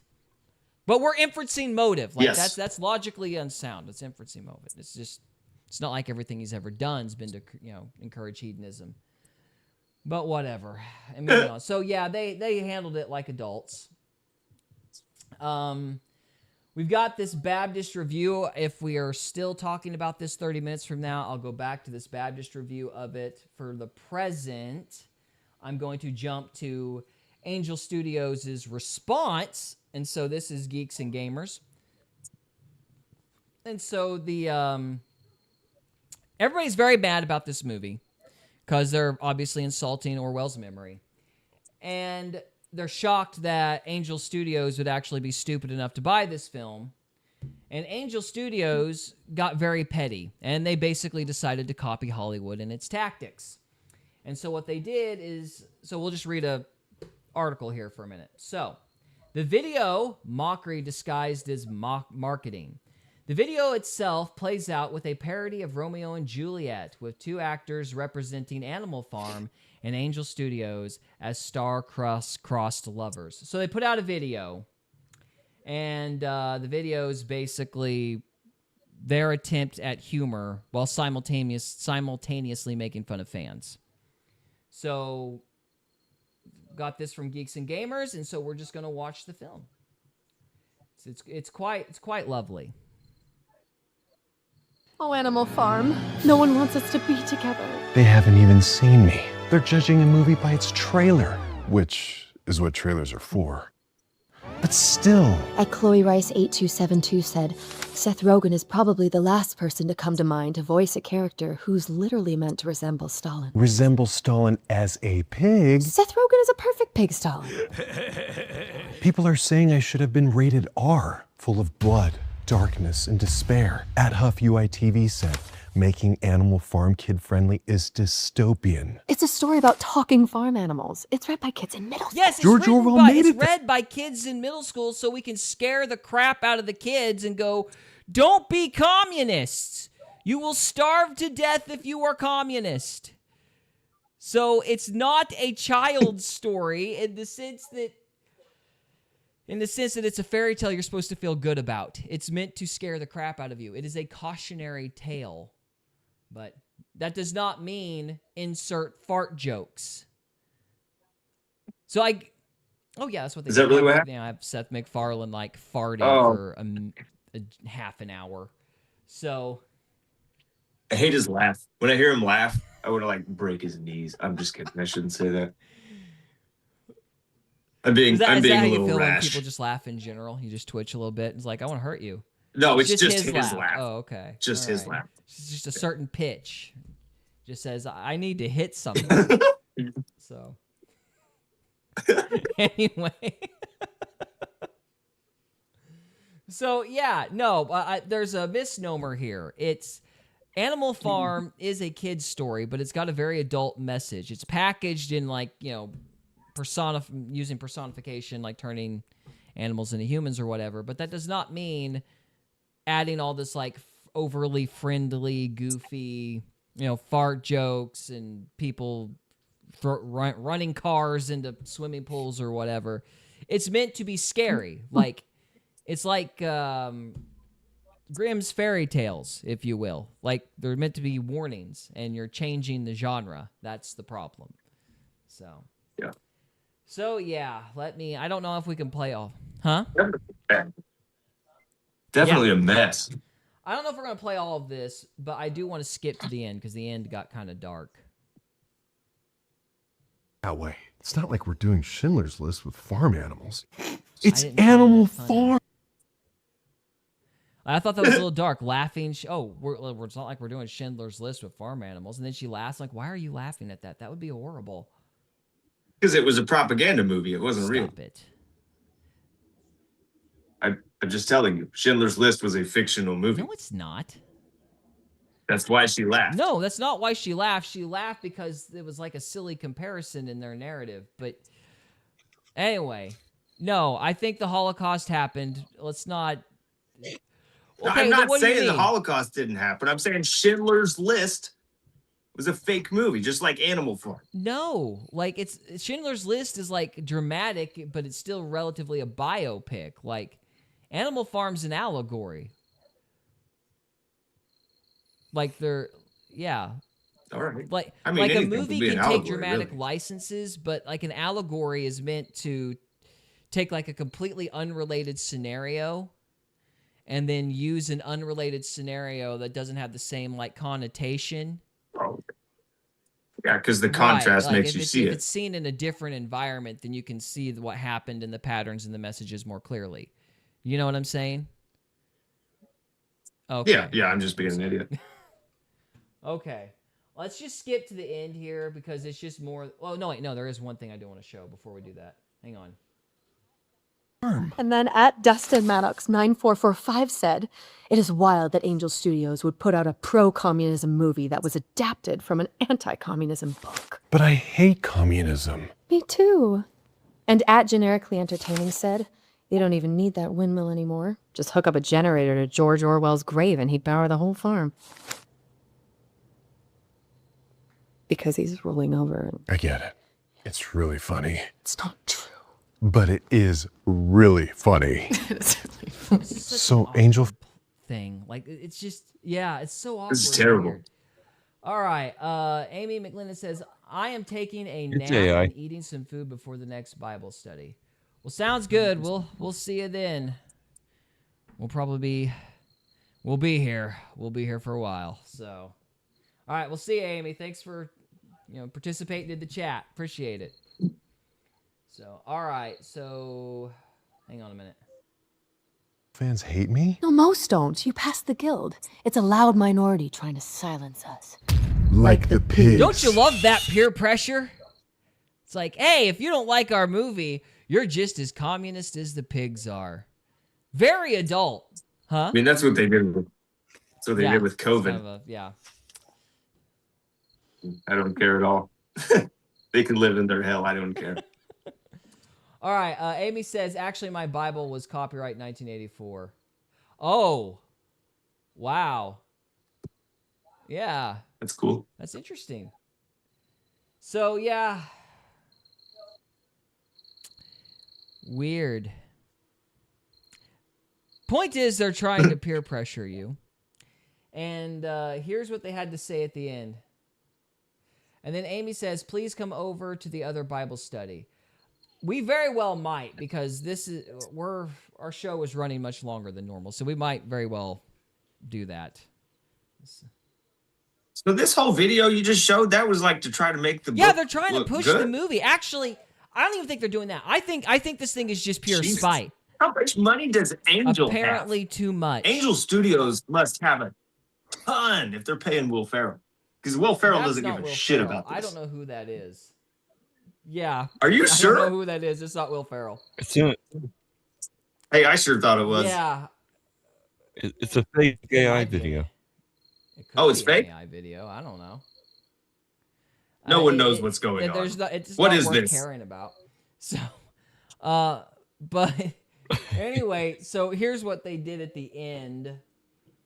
Okay, so Oh, It's not Will Ferrell. What are you, crazy? yeah. It's an AI version of Will Ferrell. It's weird. All right, let's just finish it. Can't let the pigs win.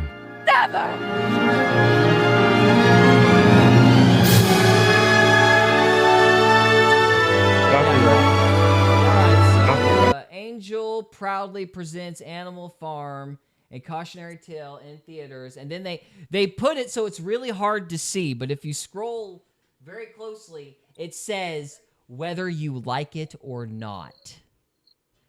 So it's this. This is so crazy, dude.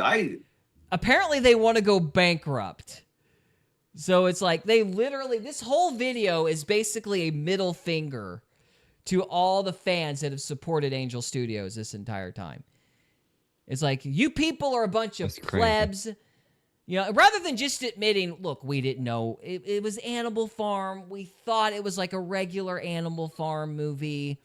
We thought it was going to stay true to Orwell's vision. We didn't realize that Andy Serkis was a creepy socialist.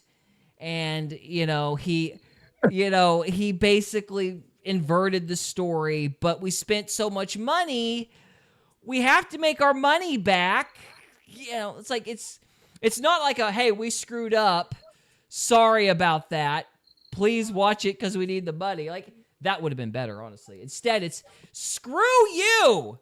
You don't even know what's good, because these people would sooner light themselves on fire than admit they were wrong. So they decided to flip off their fans and tick them off. Angel. Yeah, that was terrible. I can't. Yeah, well, go ahead. I do appreciate the irony of a cautionary tale, because I'm like, Angel Studios, you are about to become a cautionary tale. You might want to be careful about dark irony. So, and then, let's see. This is from Friday Night Tights. These are like some of my favorite guys. They had a couple things that were really interesting. But Angel Studios knows that they screwed up. And so they pulled a Disney. And you'll see what I mean here in a second. So, yeah, they pulled a Disney. Here's how. Fire this movie. And so there's an email that I have here. I'll pull it up if we need to, but I don't think we do. But this is an email. So a paying subscriber reached out to Angel Studios customer support and said, "Why did you guys buy this?" And the response here says, "This movie came to us as an already completed film. Guild members had the opportunity to view and vote on the movie in its entirety. Our Angel Guild approves stories that are, quote, true, honest, noble, just, authentic, lovely, admirable, and excellent. Animal Farm passed because they felt the movie fits that description." And you can learn more here about the Guild. And so this is what they're telling the people that are paying for the subscriptions. But if I may, I think it goes even a little deeper than that. I saw the movie yesterday. I was pretty concerned because I went to an early showing on a Thursday. This looks pretty packed. This is the showing that I attended. I screenshot this because I had a funny feeling that, like, okay, Animal Farm, maybe it's a hit. Maybe everybody's going to see it. Here is the actual theater. There was no one there. So, if you're an Angel Studios member, you're giving them money. They're buying tickets in theaters that no one is in. Like that is, and so if we continue down, guess what? Here's the next showing, filled with almost the same seats. Next showing, almost the same seats. Disney's been doing this for a long time. They've been like hiding their losses by buying the tickets and saying, "Oh, it's to give to people." It's like, yeah, okay. But they've been selling out the theaters. And what this guy points out, I don't know if we've passed that scene yet or not, where he says it or not, but he says that these are the identical seats. So it's a bot basically buying all these theaters because it's the same seats every time. Yeah. You're a film guy. Tell me, if you made a movie on a budget or bought a movie on a budget and then bought all the tickets, could you make your money back? No. Taylor Swift's dad did it. Okay, that's a fair point. And that is what they're trying to do, but it's not working because word of mouth is already spread. They already know the movie's crap. So you are right about Taylor Swift, though, and it did work with Taylor Swift. Like she was able to create the impression of fame. Actually, what did? No, you're absolutely right because You can get away with this, but it takes a massive spell. Like, you got to really trick some people. Yeah, no, you're right. Hey, it's Garfield. I can't. Sorry, my cat is tormenting poor Trevor. Anyway, so no, you're right, because it was The Religion Business, which is a movie I don't particularly like, but there was an interesting scene, or it's a series I didn't particularly like, but there's an interesting scene where the Christian ministry market, they're actually buying books. Like, they'll sit there and make their books bestsellers by basically buying them all back after the print and putting them in a basement. So this is a common tactic that a lot of people have started using to create buzz. But when the movie's already this bad and you're already telling off the fans, you're not going to make your money back. And this is what happened to Disney. This is how Disney ends up losing billions and billions and billions of dollars, and how they end up having massive layoffs. You can only hide this crap for so long, and it's amazing. Angel Studios hasn't been a big dog in the Christian industry for like 2 years, for more than a couple of years, and they're already pulling this crap. Well, they got away with the. What was their kickoff? Was that Free the Darkness or something like that? Well, Sound of Freedom was big. Let's see. Sound of Freedom. Yeah, Sound of Freedom, and the Jesus Show. Let me look that up. Yeah, I The want to make sure Chosen. these are all the same people. Did Angel Studios do The Chosen? Okay, so they're saying it was instrumental in the founding of The Chosen. So that might's not the same thing. They're grip. They didn't do nothing. But here's what's interesting. I This is don't an know. interesting news article. Let's just look at this really quick. Dallas Jenkins says the ties between The Chosen and Angel Studios are officially severed. So they parted ways. So maybe this is a signal that Angel Studios was going dark about a year ago, because this is June 24th, 2025. So yeah, Dallas Jenkins, yeah, he broke off with them. Calix says LOL, by the way. I'm not sure what stupid thing we said, but thank you very much. So, yeah. Let's see if it says why. I doubt they will, though, because they always got to do business, nice talk. Ties between Angel Studios and The Chosen have officially been severed, the biblical dramas creator Dallas Jenkins announced during the recent live stream. The first 3 seasons of The Chosen were distributed through a partnership between Dallas Jenkins and Angel Studios, the Utah-based film studio known for distributing Sound of Freedom and King of Kings and other faith-based content.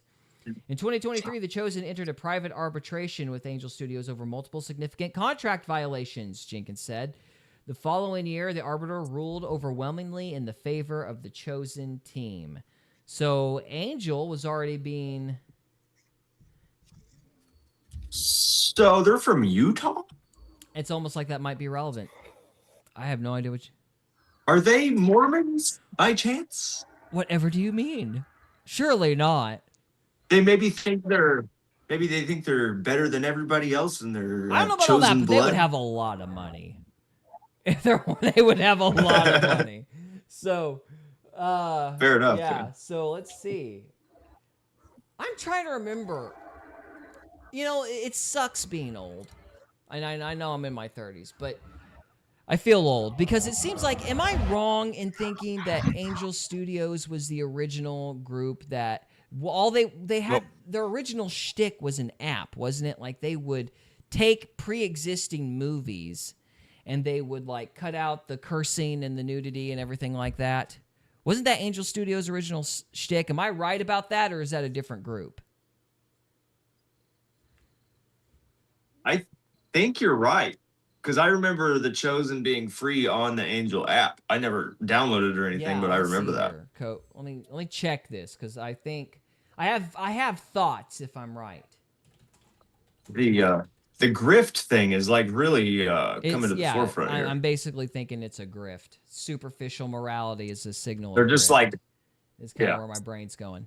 Taking other things and changing it for a specific group of people. Hang on a minute. Let's see. Did Angel Studios start by That's start hot. by how do I word this? Removing controversial content from other films for Christians.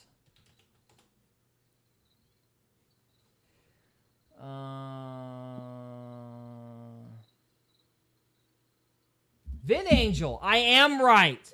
Holy cow. All right, hang on. Let's What? see. I'm pretty sure I'm right here. Let's look at this article. Good night. I hate OBS. I hate that I have to constantly change these squares. It's like the worst. Okay, so really, dude? All right.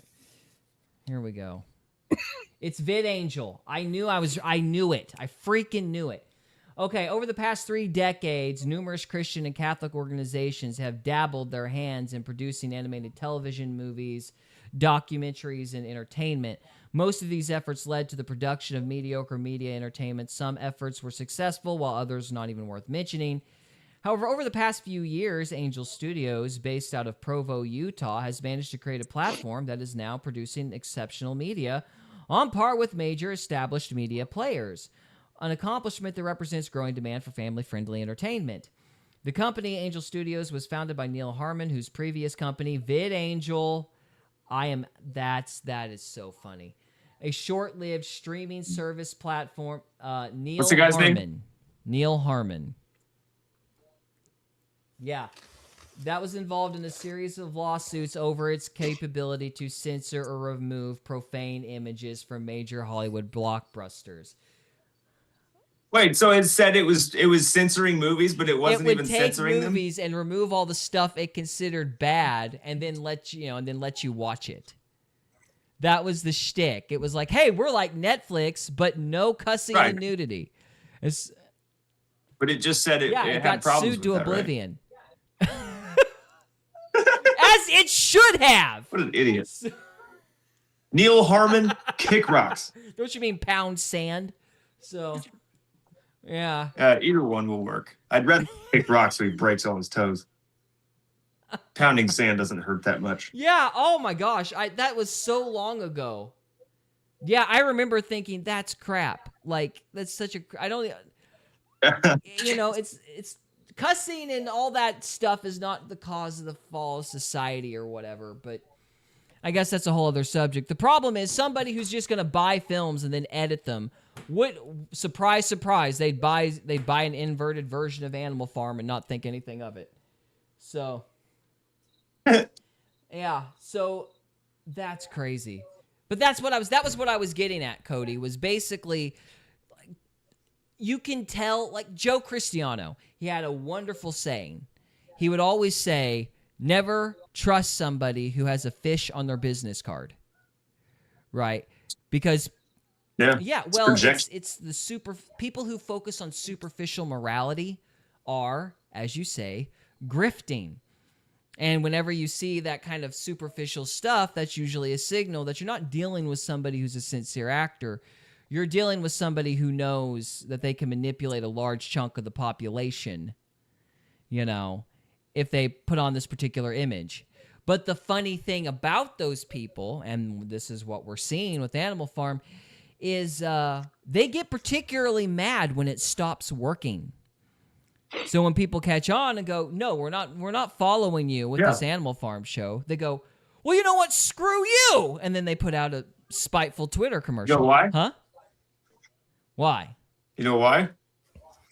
Because they've attached their morality to the thing that they made. Because it's like they're projecting their morality. So when you look through the bullshit that they made, you're looking through them. I think they've got a pride issue. I think they just think, like there's something in the business world I keep coming across, or I used to come across when I was really heavy in it, or I'd met people in it, I should say. I don't want to overstate my role, but they always took pride in the fact that everybody was stupid. You know what I mean? It's like when you bought a product, it wasn't, oh, thank you for supporting me. It was like, ha, gotcha. It's like they'd already assumed their product was crap, and it was a victory that they'd tricked you. Like that was the kind of culture that I saw. And I feel like these people have it. And when people catch on, they get mad and really, really petty about it. I mean, I can't say that about everybody. It's harder for a rich man to enter. It's harder for the rich man to enter the kingdom of heaven than it is for You a get to camel to thinking enter you're the eye of a smarter needle. than everybody else. That can make it hard. Yep. So, Yep. I think we're seeing a little bit of that. But I never liked VidAngel. I never liked that they were able to just censor other people's material. I'm like, that's not a good idea. That just seems unethical to me. It's like, first of all, that stuff by itself is not really why, like, the culture's like acting nuts. Like, I would argue that a show like 2.5 Men did way more damage to society than something with like curse words and nudity in it. And the reason being is because 2.5 Men was on every night, and it was constantly affirming that you could live that kind of lifestyle and nothing bad would happen to you. Now, not every movie with graphic content in it has that message, but 2.5 Men did. And Wonder of Wonders, and this is one of the dark ironies about it, is Charlie Sheen wound up being destroyed by that very message. He's out there on this show basically saying you can live like me and this is the dream and some people just got it and others don't and good guys never prosper. And he's out there advocating that week after week after week after week. And then his whole world implodes and his show implodes. Of course, when he left, the show collapsed because he was the draw of the show. You know, and it's just an irony that his life, which he insisted had no consequences, destroyed him for years. You know? Yeah, I would argue Seinfeld did more for the degradation of U.S. culture than any other TV show I think that's ever made. Very plausible. Elaborate as to why you think so. Because it's a horror show. It's about 3 narcissists walking around New York, ruining people's lives, and you laugh at it. And it's because there's a laugh track. If there was no laugh track, you wouldn't care at all. It would be a terrible show. You'd be like, these people suck. But it's like, and it excuses bad behavior. So like they're like, oh, well, I mean, not that there's anything wrong with that crap right there. There is something wrong with that. Don't be a loser. Yeah. Call it out. No, I think you're right. I think it affirmed bad behavior. And these people that 100%. It justifies it to people in their minds because they come up with this fucking rhetoric they see on Seinfeld and they're like, oh, well, fucking George did it. Yeah, the other guy deserves it or whatever. But, but at the same time, Sunny in Philadelphia is kind of the inverse of that because those characters are terrible people and they usually end up getting... it shows them getting what they deserve. So it's like the inverse of Seinfeld. Yeah. I would argue Sunny in Philadelphia is a positive in society. But these people, 100%. They focus just on the cussing. They focus just on the nudity. They focus on the external stuff, and they don't think about the messaging as to whether or not they're advocating for a behavior or not.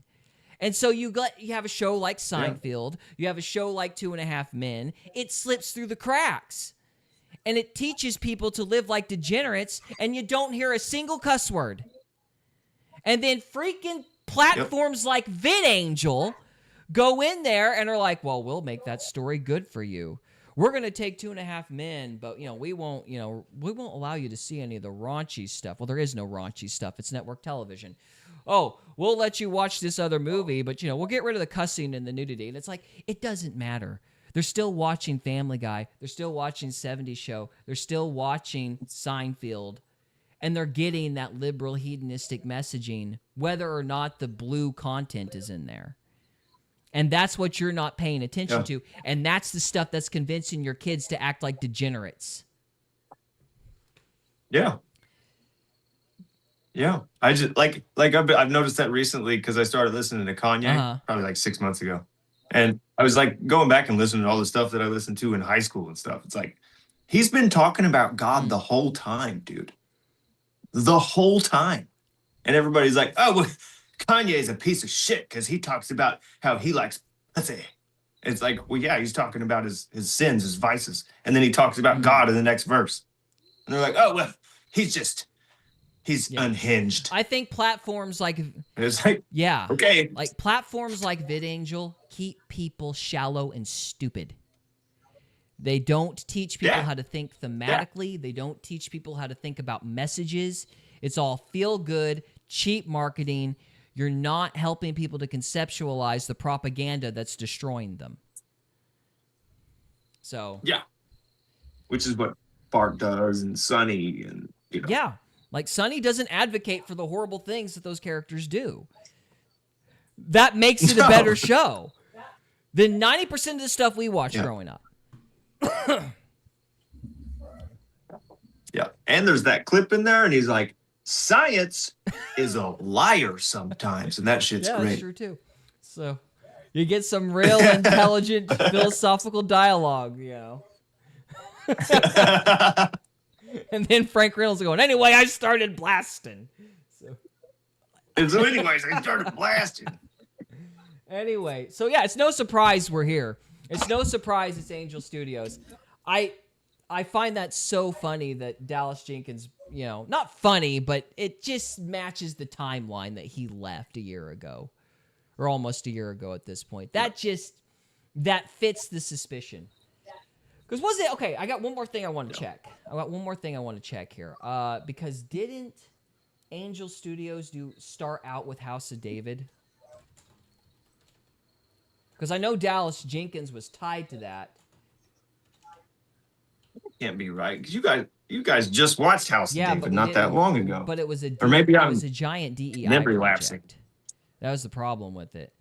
Like, did Angel Studios have any involvement with House of David?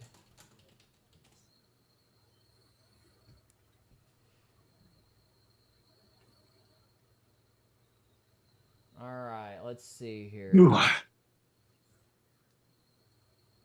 Renewed. I don't think so, actually.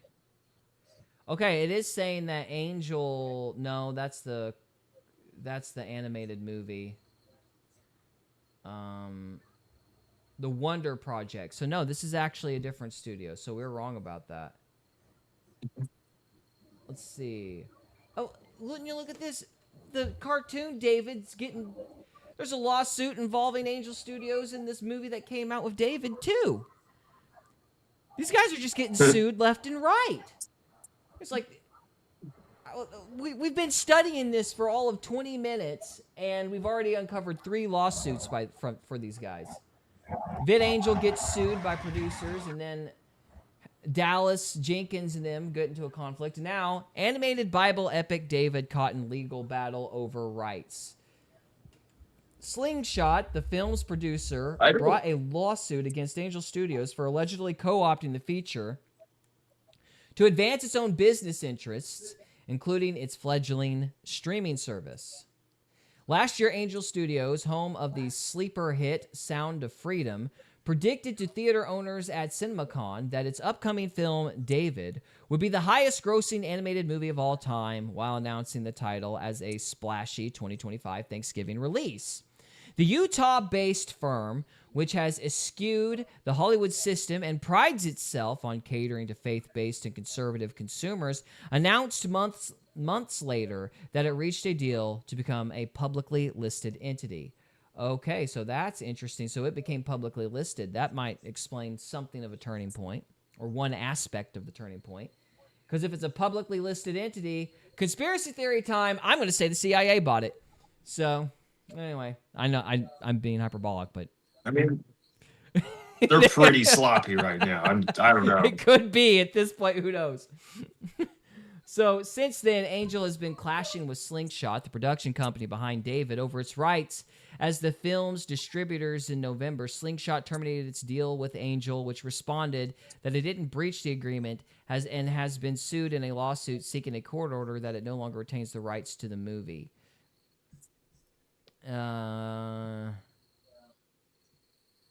Yeah. Anyway, so let's just go on here. Slingshot alleged that Angel vastly overstepped its authority by excluding it from decisions related to international distribution, merchandising and marketing, making it appear as if David is an in-house production and as part of a bid to herd support from shareholders to vote in favor of a purchase by a special purpose acquisition company better known as an SPAC. Angel propped up its fledgling streaming service by placing episodes of a related TV series, Young David, behind a paywall despite an agreement that the content would be available for free, the lawsuit said. So there's almost like there's a pattern emerging. Corrupt business practices.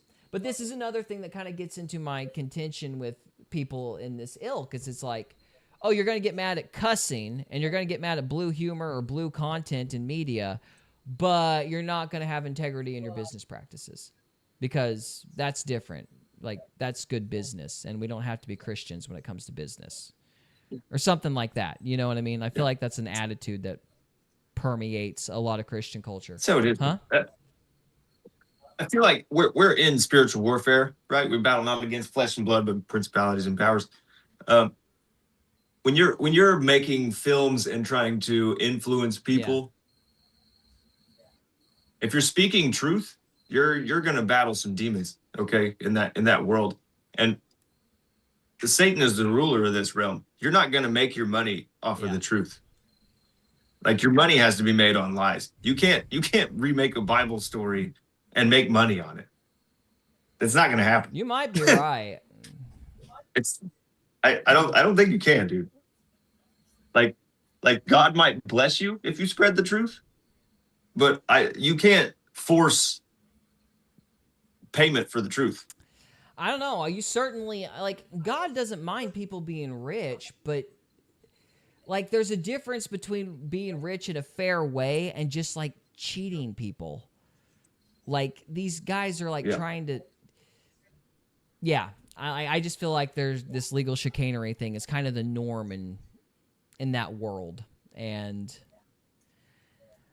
But they'll whine about cussing. But I feel like the cussing and stuff is like a red herring. You know what I mean? Like, I feel like the cussing and the drinking and the stuff they normally jump on, it's not, it's give me the lexicon of curse words in the King James that you're not supposed to use. Like, that doesn't exist. You know, drinking, it's talking about drunkenness. It doesn't necessarily talk. I'm sorry, but the whole idea that like the wine was grape juice is just stupid. It's just stupid. Like, that's not, you do realize there's this entire history to fermentation. Like, the majority of humans have survived off fermentation because that's the only way to preserve food for the majority of human history. The wine was not grape juice that like spits in the face of like all written data that we have, as far as I know. But the point is, you focus on all this superficial stuff because you don't want to hit people where they live. You know what I mean? You don't want to actually talk about the business ethics. You don't want to actually talk about, like, things that are actually relevant. For example, modesty. Modesty is a great example about this. They will get mad at, like, skin coverage, but if you read Paul and Timothy, he's talking about earrings. He's talking about dressing up to, like, embarrass other people. You know, and that was like the majority, that was like how modesty was understood for the majority of human history. Like, for example, in the Middle Ages, you want to know why you have like religious jewelry? Because the women were going, well, wait, I know we're not supposed to be wearing jewelry, but what if it's Christian jewelry? Can we get away with that? That's how you get the origin of like religious jewelry. And even in like George Washington's Rules of Civility, he says, dress in accordance with the expectations of your time. Meaning that the point behind modesty is to not call attention to yourself. It's not just like a lust thing, it's an anti-pride thing. So if you're going to church with like name brand clothing, you're not being like, just for the sole purpose of making the guy that buys clothing from Walmart feel bad, you're not being modest. Like, it's a pride issue. And that was understood for forever in the church, but they've kind of relegated it to like skin coverage so we can just yell at teenage girls and not get mad at the people on TBN who dress up or the people in the church that dress up or whatever. You know, it's just we want to take our rules and denigrate one particular group so we don't have to actually focus on like stuff that's applicable to everyone. in my opinion. You did a very dramatic face there. I'm curious as to what you were thinking. Because I'm not sure if I can say it or not. Okay, so what we're talking about, the one-upping each other, I immediately thought of the black church because they all wear those orange suits and crap like that. And so they're all trying to like Tyrone brought an orange suit, so then Shaquille brought a purple suit the next week, and it's everywhere. Yeah, it's like these people. But there's some people that try to one up each other with suits, and they make it a big shebang, to dress up nice. But if you're calling attention to yourself, you're sinning. But we don't want to talk about that. Yeah. Let's just, get mad at the teenage girls for their mini skirts so we don't have to make the rule relevant to everyone. So yeah. I hate stuff like that. And that's how shows like 2.5 Men infiltrate the culture and teach people that hedonism is okay. And that's how you have a company that's supposedly Christian being sued on a regular basis. So that was a random tirade that wasn't exactly related to Animal Farm, but I do feel like it was pertinent. So, all right, back to Animal Farm. What else? What was the other stupid thing that they did? All right, let's go back to them buying up. Oh yeah, you know what buying up theater seats is called in English. Speaking of like rules that apply to everyone. Yeah, you know what this is called in English? Lying. This is called lying. In Christian nomenclature, the word is lying. Anyway. Yeah. In the same theater. And that's something that they do too, right? Because they have a whole pay it forward thing where you can buy tickets for people to claim for free. So what this means is that no one is claiming these free tickets. Right. To go see the movie. Yeah, we've seen this with Disney movies too. So I'm really glad you point that out. So I am currently I have 2 accounts that are currently sitting in the queue to get free tickets myself. Both I submitted with 2 separate accounts to claim these tickets. The email I got back is you're in the waiting list, and it gave me a number, and the number is 1,127 for both accounts. One was yesterday, and another was this afternoon. I cannot get through to get these free tickets. What is the deal?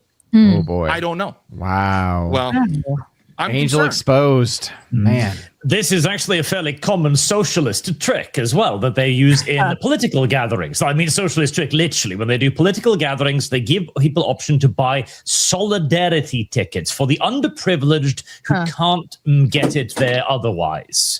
And this is 98% of the time merely a way to go like, hey, you'll be a really good person if you pay twice. And we'll give this to an underprivileged person. It is a complete scam. Wow. Equally. There is no supposed to anymore, okay? We're free. For example, I'm about to fart right now. Oh. Wow. This is the sound of freedom.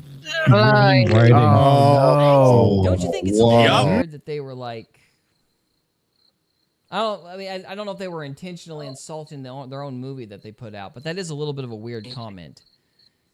But yeah, anyway, they farted because it's a kids movie. I actually made the same face that little pig on there was making. I think I'm still making that face. So it's really it's a very appropriate face to Seth Rogen talking. I mean, pretty much anything he does. All right, so there's that, and I had 2 timestamps of this. Let's see, we had 25 minutes and 28. So let me move on to the 25-minute clip. Oh yes, this is what they did to you if you disagreed, if you didn't like the movie. This is how they because they would give you a poll if you liked or disliked the movie or whatever. They had 2 responses or whatever. So one if you were right, one if you were wrong. Like one if you liked it, one if you disliked it. So let me pull that up here. I thought this was appropriate.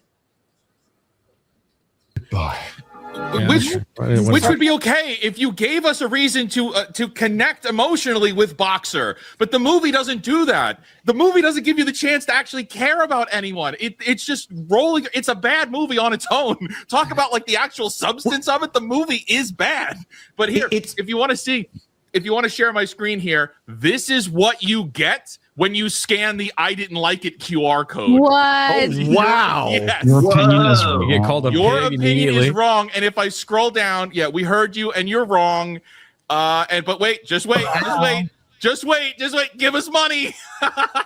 See, I'm Gotta correct. give him Correction. points for boldness, I guess. Is that not the most obnoxious thing you've seen? Yeah, People are that's ridiculous. insane. Well, Bold move. Let's see if it plays out. I don't know how you guys are gonna pay for all your lawsuits if you're ticking your fans off. So, what do you think? Yeah, Buying your own tickets. What do you think, Trevor?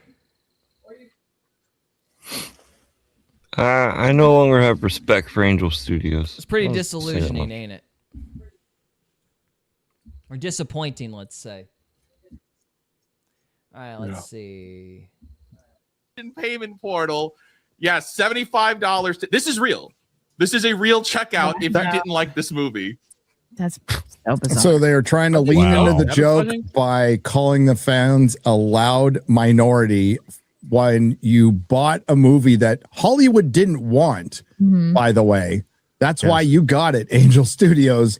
Hollywood this wasn't good enough for Hollywood. And does Andy Serkis hate communism? No. Don't think so. He was a member of the Socialist Party in the 90s. Right, so there's that. And I got one more timestamp here.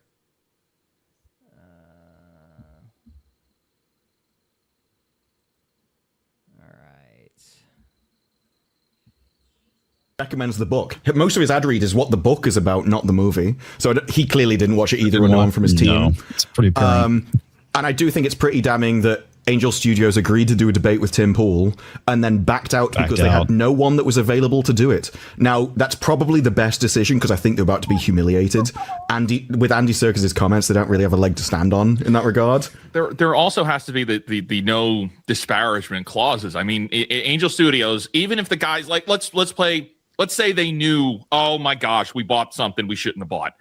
They can't say anything bad about it. They can't besmirch Andy Serkis. Correct. We can talk about how bad this movie is and how this was a bad mistake.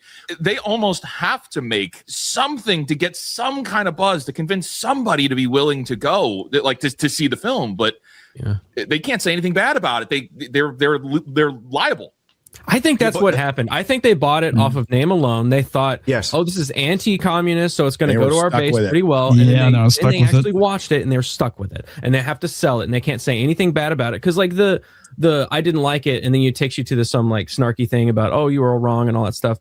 I could totally see that being a joke on if it was actually a good Animal Farm technique. And people that were left and said, I didn't like it, then they're making fun of them. So I could totally see that as their angle. But they didn't watch the movie, and that's not what the movie said.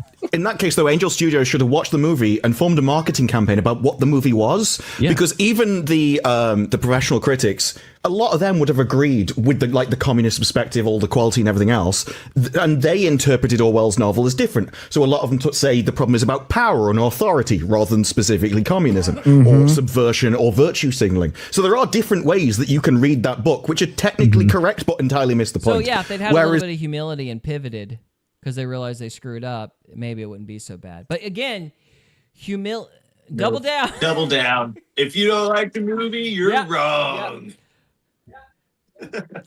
But humility is a Christian virtue. And why build that up when you can just not cuss? That's way more important. Right. Yeah. Definitely. Bravo, Angel Studios. You. Way to go, idiots. So. All of Angel Studios is just, what's his name? Cody Brown? Cody Brown and his wives that he has left. Oh, he only has one left. I don't get that joke, but it's the sister wives. Sorry. Oh. Yeah, that show about the polygamist. Did he lose all his wives? Did they get tired of his crap? Okay. He did. Okay, so he's had to. He's got one narcissistic lady left. Lean times. So. Yeah. Good night. It's almost like that's the way it should have been in the first place, but okay.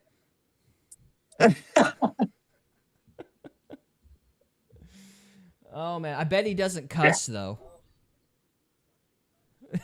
Probably not. Does Cody cuss? Cody Brown? I don't know. He talks about drinking beer and Skittles. Beer and Skittles? Yeah. Wow. That's a good night for him. Beer and Skittles. No, he doesn't cuss. He's just an idiot. Well, anyway, on that note, yeah, so Angel Studios is disappointing, and Dan Brown is now a monogamist, or John Brown, or I've never seen Whatever this his movie name before. is. I have no idea what you're talking about. So, yeah, let me think here. Trevor, I'm getting a little bit of an echo. Are you like, do you have like headphones or anything? I think at least one of you guys needs to put on headphones because I'm getting an echo now. But that's okay. Anyway, while you guys are looking at that, I will sign us off for this portion. This is part number 3. We got 2 more parts to go. So yeah, thank you so much for watching. We will see you next time. On to part 4. Now we got 2 options. Later. Cody says later, yeah. So now we got 2 options. We've got Lauren Southern's attack on the Christian podcasting space in the manosphere. And then we've got Mike Winger and Vivek Ramaswamy video. So which one would you guys like to do? Which one would you prefer? The first one, I guess, sounds more interesting. Interesting. Okay, we will talk about Lauren Southern attacking the Christian manosphere. All right, let's see. The Christian manosphere. Apparently, it's. Let's see what this is. It's a big thing. So, all right. So, yes. This is Lauren Southern complaining about Christians or podcasters inheriting. Yeah, well, I'll just let you guys read the title. Podcasters inheriting the pulpit. So, and actually give me 30 seconds. I will be right back.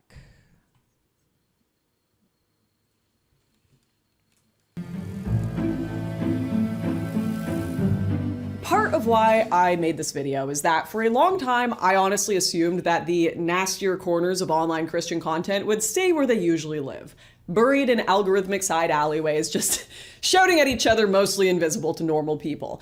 Then the other day, I saw that one of the people I think represents this modern Pharisaical version of Christianity most clearly had been hosted on the Joe Rogan Experience, which is, for better or worse, probably one of the most influential podcast platforms in the world. And at that point, I kind of thought to myself, all right, I really shouldn't just sit here in my little walled garden pretending that all of this corrects itself eventually, because this stuff is just not staying niche anymore. It's going mainstream somehow. If you don't know who Andrew Wilson is, he originally operated in the old blood sports Twitch debate world under the name Big Papa Fascist. He has since rebranded, but still runs a show called The Crucible. And in a religious context, that is a wild title to choose. In Christian language, a crucible is a severe trial, a fire that purifies the character. So if you are branding your platform as essentially God's forge for moral purification, you are making an enormous claim. And quite frankly, if you are going to market yourself like that, you should probably represent God well, which, when it comes to Andrew Wilson, I'll leave that up to you guys to decide. Me, I'm a Christian. My entire ethical worldview comes and is sealed, right? It's monolithically sealed. And as I said at the beginning of this video, I don't think I represent Christianity well. But the difference is, I'm not calling myself a crucible for God while coming across like a Pharisee so aggressively on the nose that I think even an atheist screenwriter... She's terrible. Why is she terrible? She's very annoying. And she's just complaining about a guy. We haven't even seen what she's complaining about yet. I mean, it's just the thing. She's just like, oh, if you're going to call yourself the crucible, a forge for God. Like, shut up. Well, people are very angry with her, so I wanted to get you guys' response. Let's see what she actually complains about. We'll see if you agree. It's all right. It's all right. I'm just intrigued. I was just curious what you guys had to say. Satire would be told to tone it down. But Charlie, I just think, honestly, you're too fucking stupid to understand them. Oh, I'm sorry, Dyke. Is she morally inconsequential in comparison to your ditch licking? They bring nothing to the table, none of them, including the old bags here, who bring nothing to the table by their own admission except their pussy. And that, to me, is why And when asked, this is all you get. I bring love and affection. You don't bring shit to the table. Good. What do you bring to the table besides your vagina? Give me a real example. If you want a man to take care of you for the rest of your life, what do you bring to the table except your vagina and a bunch of baggage? First of all, I gotta be honest. I don't know who is still out here listening to this kind of content in the year 2026. I remember that viral meme from years ago, mocking Vice for being so predictably edgy in their content strategy. It seemed like they selected headlines by just getting a dude to throw a dildo at a wall to pick a drug, country, and a minority, and bam, there's their story. These modern manosphere podcasters feel no different. It's the same predictable combination of slop every time. But it's also kind of hilarious once you see it for what it is.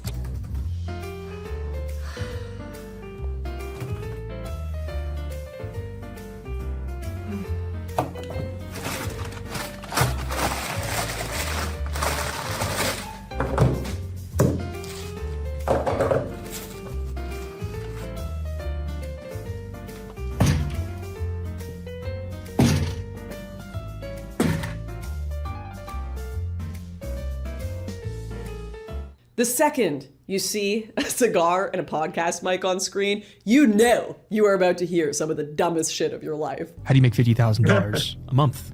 You haven't told me anything. Sorry, what? Just a little, stung a little. It stung a little.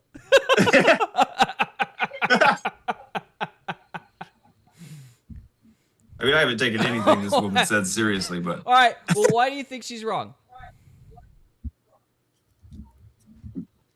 It's all emotion-based. It's just... It's all nothing. emotion-based. She's not saying anything logical. She's just saying, this guy's terrible.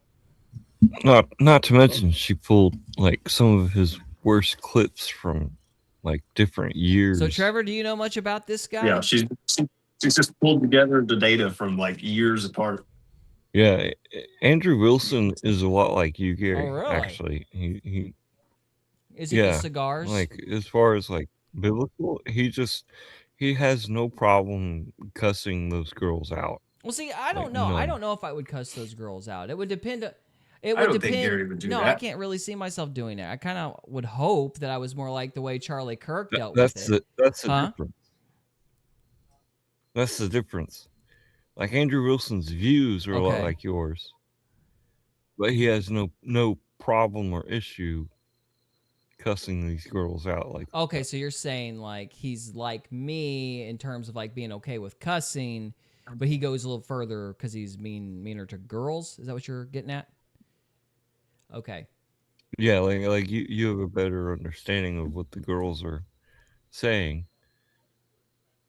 Gary's more empathic to women emotion than Okay. Andrew Wilson is. Andrew Wilson does not give a shit. I know nothing. Basically.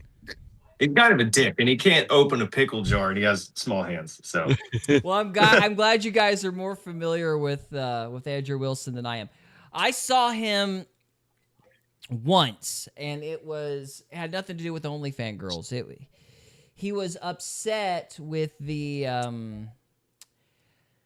was either the Charlie Kirk murder or it was the idea that it was the Charlie Kirk murder, and he was tearing a guy apart, for basically thinking that the kid that killed Charlie Kirk, the kid thought that, the assassin wasn't the assassin.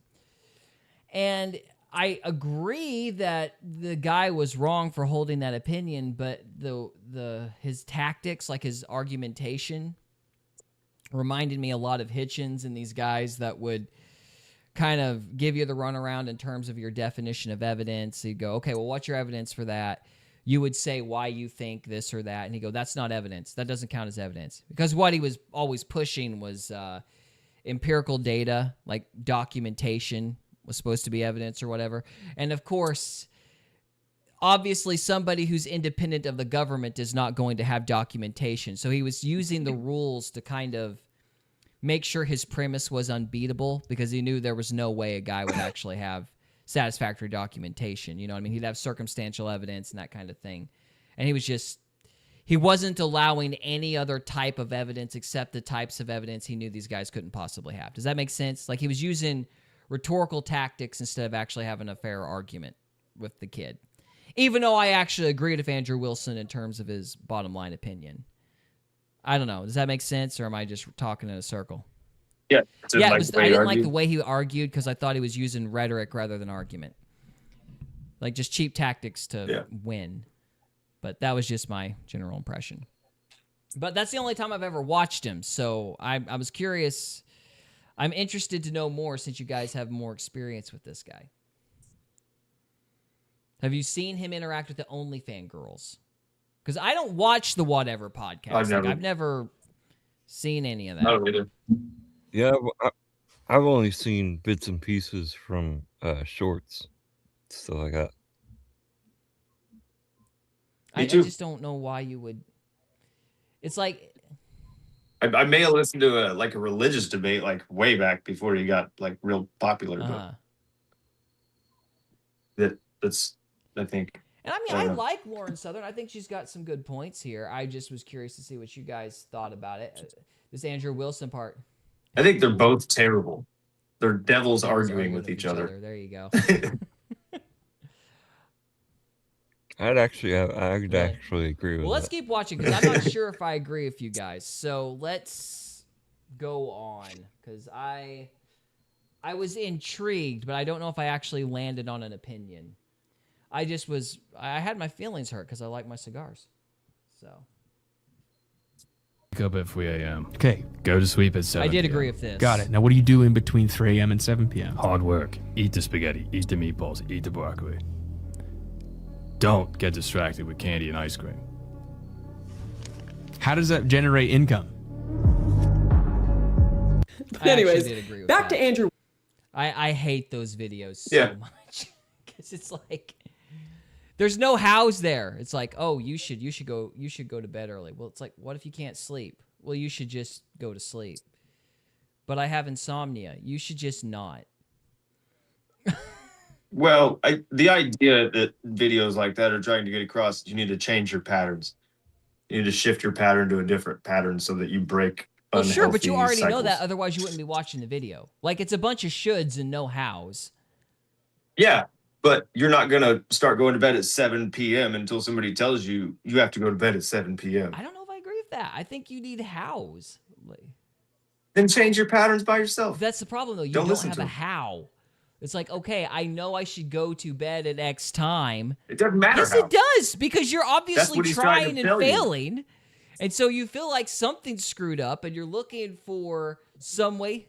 Have you gone to bed at 7 yet? No. That's not, I'm using it as a hypothetical, Cody. I don't have an issue with going to bed at 7. Like, that's not my foible. I have foibles. That's not one of them. But it's a hypothetical. It's like, let's say, hypothetically, that I wanted to go to bed at 7. But every time I tried, I couldn't sleep for like 3 or 4 hours.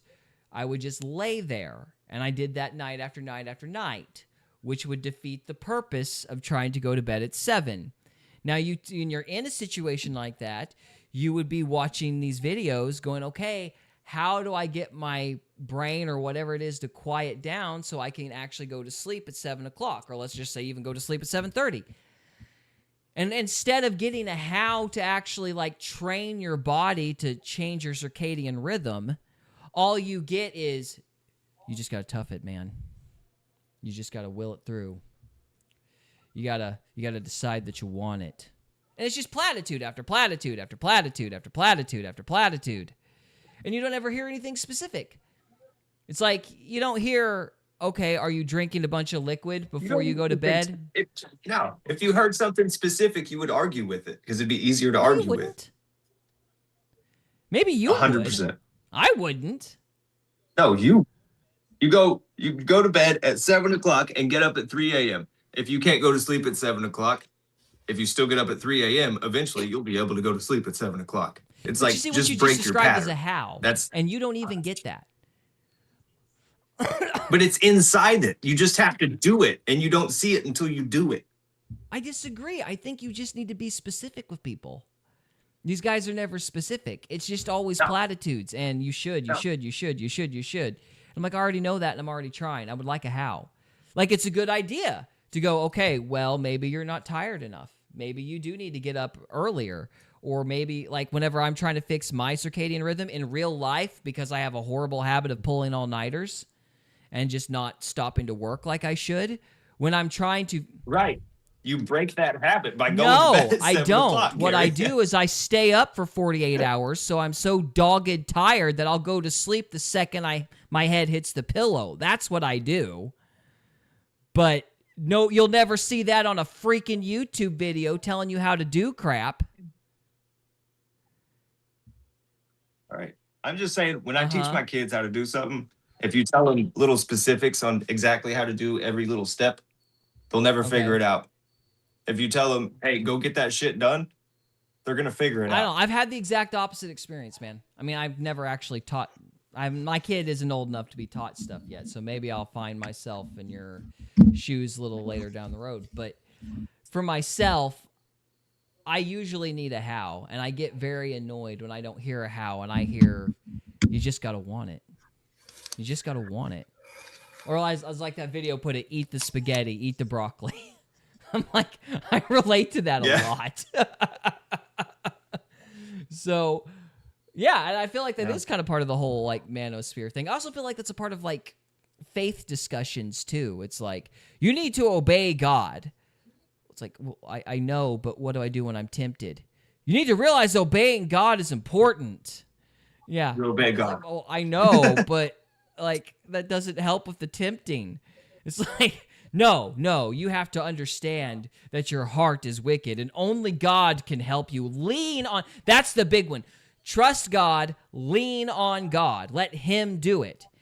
And I'm like, but I still need to stop doing the thing though. Because these same people that tell you to lean on God to stop are also the same people that tell you if you have a habitual sin, you are going to go to hell. It's the same crowd. So I get very annoyed because I'd like some hows. If you're going to tell me not to do something, how do I stop doing something? By obeying God? Like, Wait, what are the two most important It's commandments? the 10 Commandments, but how, when you're going through a temptation, do you resist a specific temptation? Or how do you develop the discipline to, let's say, honor your father and mother? Like, people don't explain how to do things. They just say a lot of shoulds. And it doesn't matter if it's the manosphere. It doesn't matter if it's a sermon.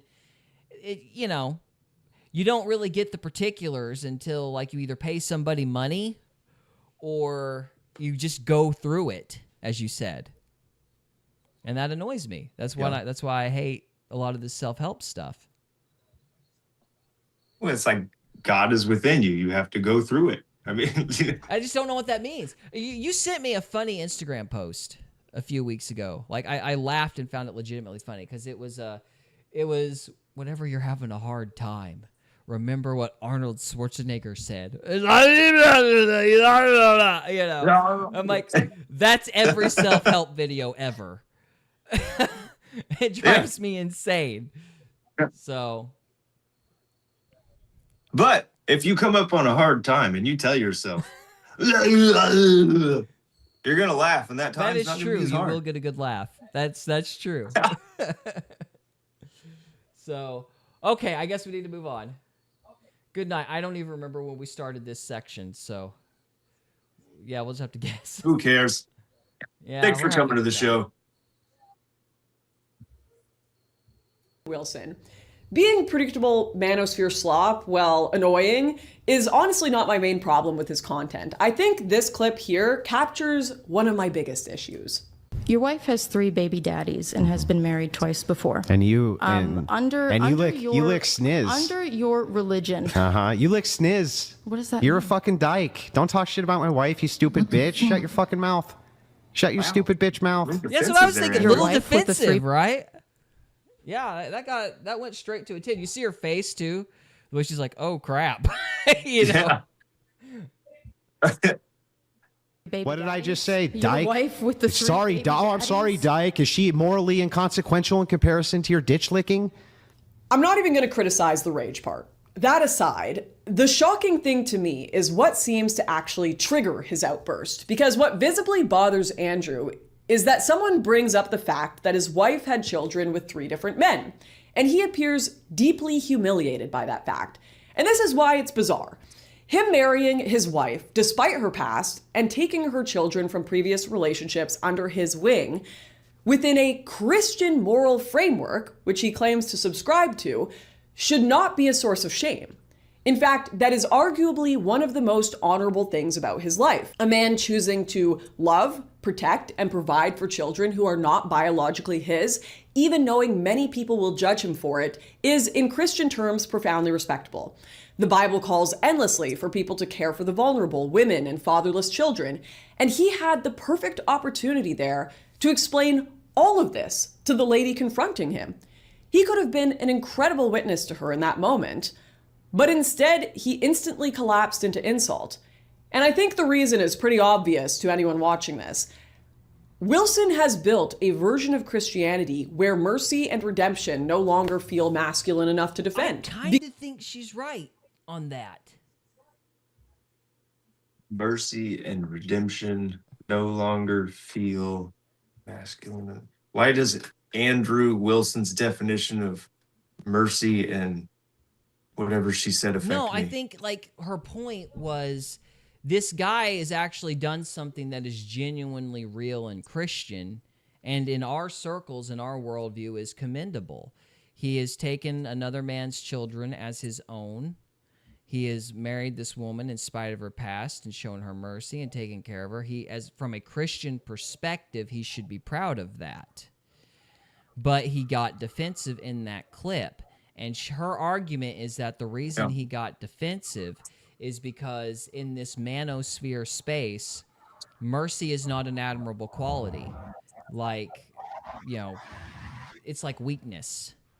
And so there's like all this emphasis on being gruff and tough and stoic that the manosphere is forgetting the importance. So he's subscribing to two different frameworks. He's subscribing to two different frameworks and they're colliding. That's exactly right. And I agree with her on that point. It's like, because he should be proud of what he's done, but he got defensive. Yeah. That's why I don't identify with anything, man. I don't call myself anything because then people will be like, oh, you're not a real Scotsman. Or you don't like golf enough. What are you talking about? So, so yeah, no, I agree with that. I thought that was a really good insight. I was like, you know, yeah, he should be proud of that, but he got defensive. So it's got to be something with the manosphere space. Yep. But yeah, it's also, well, I don't know if I want to get onto that right now, but yeah, no, I think that's right. I think she was really onto something sharp there. Yeah. Because the audience he has cultivated does not reward mercy. They reward domination, humiliation, and cruelty. They are more focused on condemning the women on these podcasts for not following the letter of the law than showing the love the laws were made to protect. It's all based signaling and no beatitudes. That was the other thing. Which means so there's yeah, I think so, because I don't understand this like enmity with these OnlyFans girls. It's like Christ, the people he was the nicest to was the prostitutes and the tax collectors, like the people who were the most lost.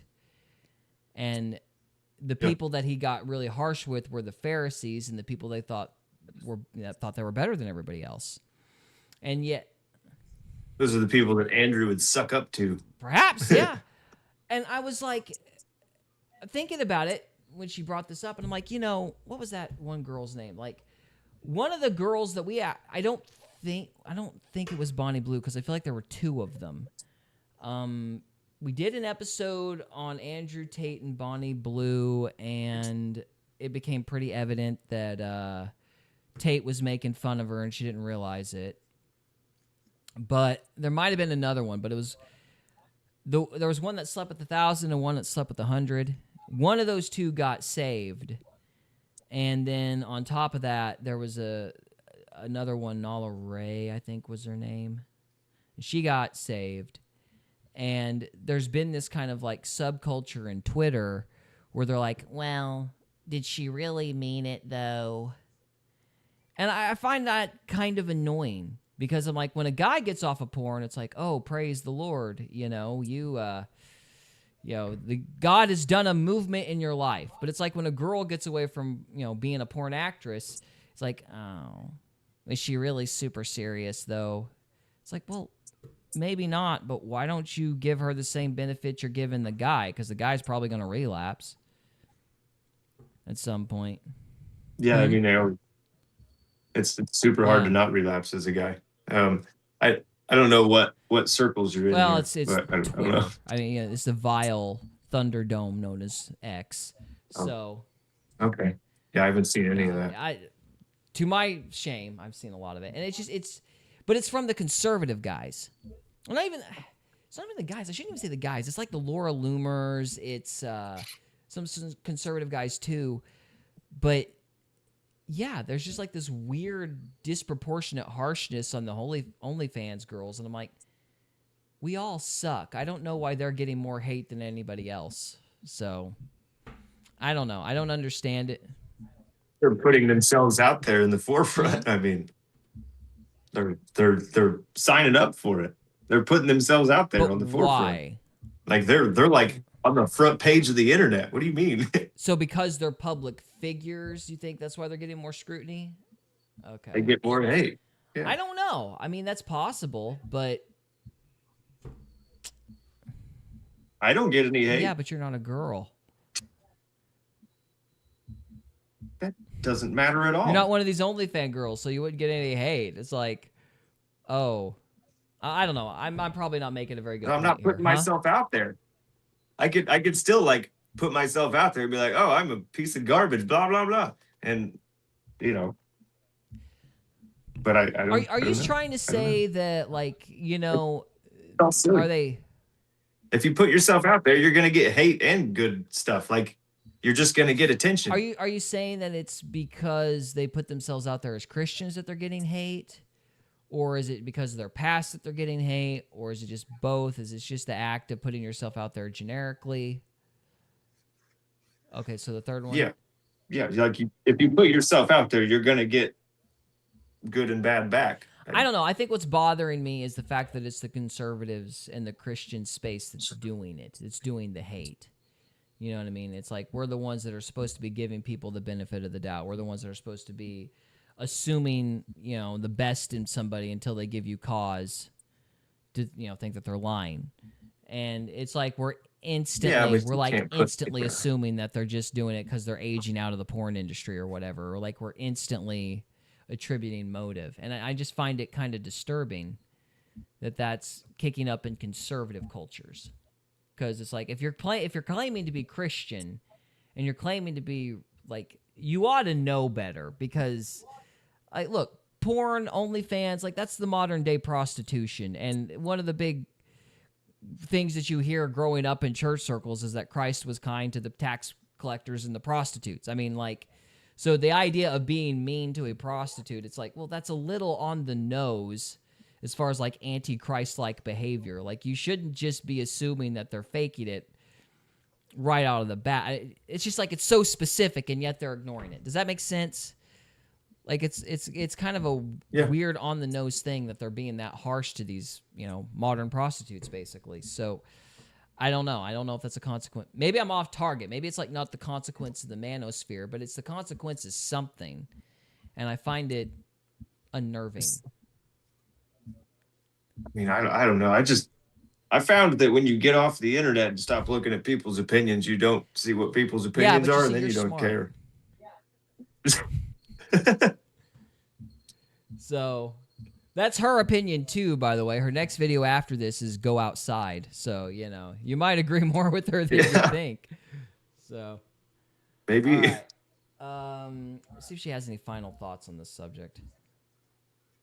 Very values that should be his strongest moral ground become liabilities in front of his own followers. Because to that audience, taking responsibility for a family like his risks being read as weakness, as being a cuck or simping or whatever vocabulary masculinity cosplay happens to be using that week. And I do mean cosplay, because I don't want to slander real masculinity with whatever this online performance art has become. In a now deleted tweet from late last year referencing migrant crime and rape against women, Wilson said, "They voted for it. Help us, men, help us. No." And he's essentially arguing that women overwhelmingly vote liberal, so if anything bad happens to them, it's their fault and we have no duty to defend them. Another account responded, "Women, brother, father, help me. You, nah, you asked for it. Get raped. You really are a piece of shit." To which Andrew responds, "You heard me, bitch. Reap as you sow." And I don't think I have ever seen a message portrayed that is more quintessentially anti-Christian in my life. The whole concept of the faith, the whole point of it, is that Christ died on the cross, so thankfully, Andrew, you and I have the potential to not reap what we sow. And in exchange, he asks that we try just a little bit, just a bit, to be like him, and have some humility in the process. Instead, what we see here is Andrew Wilson loudly advocating the exact opposite of this message while claiming to be a crucible that purifies the faith. And in doing so, seemingly reaps what he's sown and having to be ashamed of his family. And Andrew isn't the only one trying to cultivate this sort of based signaling Christian audience with a public profile. There's a whole sort of community online of these people who have ridden the coattails of the manosphere world in becoming eternal course-selling podcasters, but use God as their main branding. I first came across alleged pastor Joel Webbin because one of his based signaling tweets that went semi-viral. "Young men are waking up. Women will learn to have a quiet and gentle spirit, or they will learn to be alone. Deus vult." It's so cringe. You simply cannot tell me that this tweet, "Young women are waking up. Men will learn to stop being incels, or they will learn to be alone. Do better," is not exactly the same as what Joel Webbin tweeted. It's just gender war gobbledygook with virtue or based signaling at the end. Do better. Men are trash. Educate yourself. Deus vult. It's the same little end tagline to tell your audience, I'm morally I guess it's because I don't know who Joe Weber is. But let me ask you a question. Does Jesse Lee Peterson talk kind of like this disparaging way? How does he talk about it? Because I was under the impression he was in the same crowd. So how does the roles between men and women, and like whether or not women should vote, and what's his opinion of OnlyFans girls? Like, I know that he's part of this manosphere thing, but how does he approach what she's talking about? He's part of his own thing. Yeah, but you've discussed the fact that he talks about these things in the past, so I'm wondering what his opinion is. Like, what's his general approach to this kind of man-women dynamic thing? I mean, he uses the biblical order, like God over man, man over woman, or no, God over Christ, Christ over man, man over woman, woman over children. So it's like So he's kind of standard. I don't know if you call it a hierarchy, but it's like. Okay. Yeah, and I haven't seen it fail. But yeah, I mean, it's all about taking responsibility for your fucking actions, not like Andrew Wilson. Calix says, "One, I have to go outside, 1, and go outside 2. All right. That sounds fun. Whatever helps you, Hope everything comes out all right. So, sounds good. So, yeah. I don't know. I know we've had some interactions with the manosphere guys in the past. Like, the biggest... I think some of the worst hate I ever got on here was from the Jesse Lee Peterson people because we argued about the Trinity. But I was always under the impression that he was kind of in this manosphere space. So maybe I'm wrong about that. Not really. I think he's in his own kind of thing.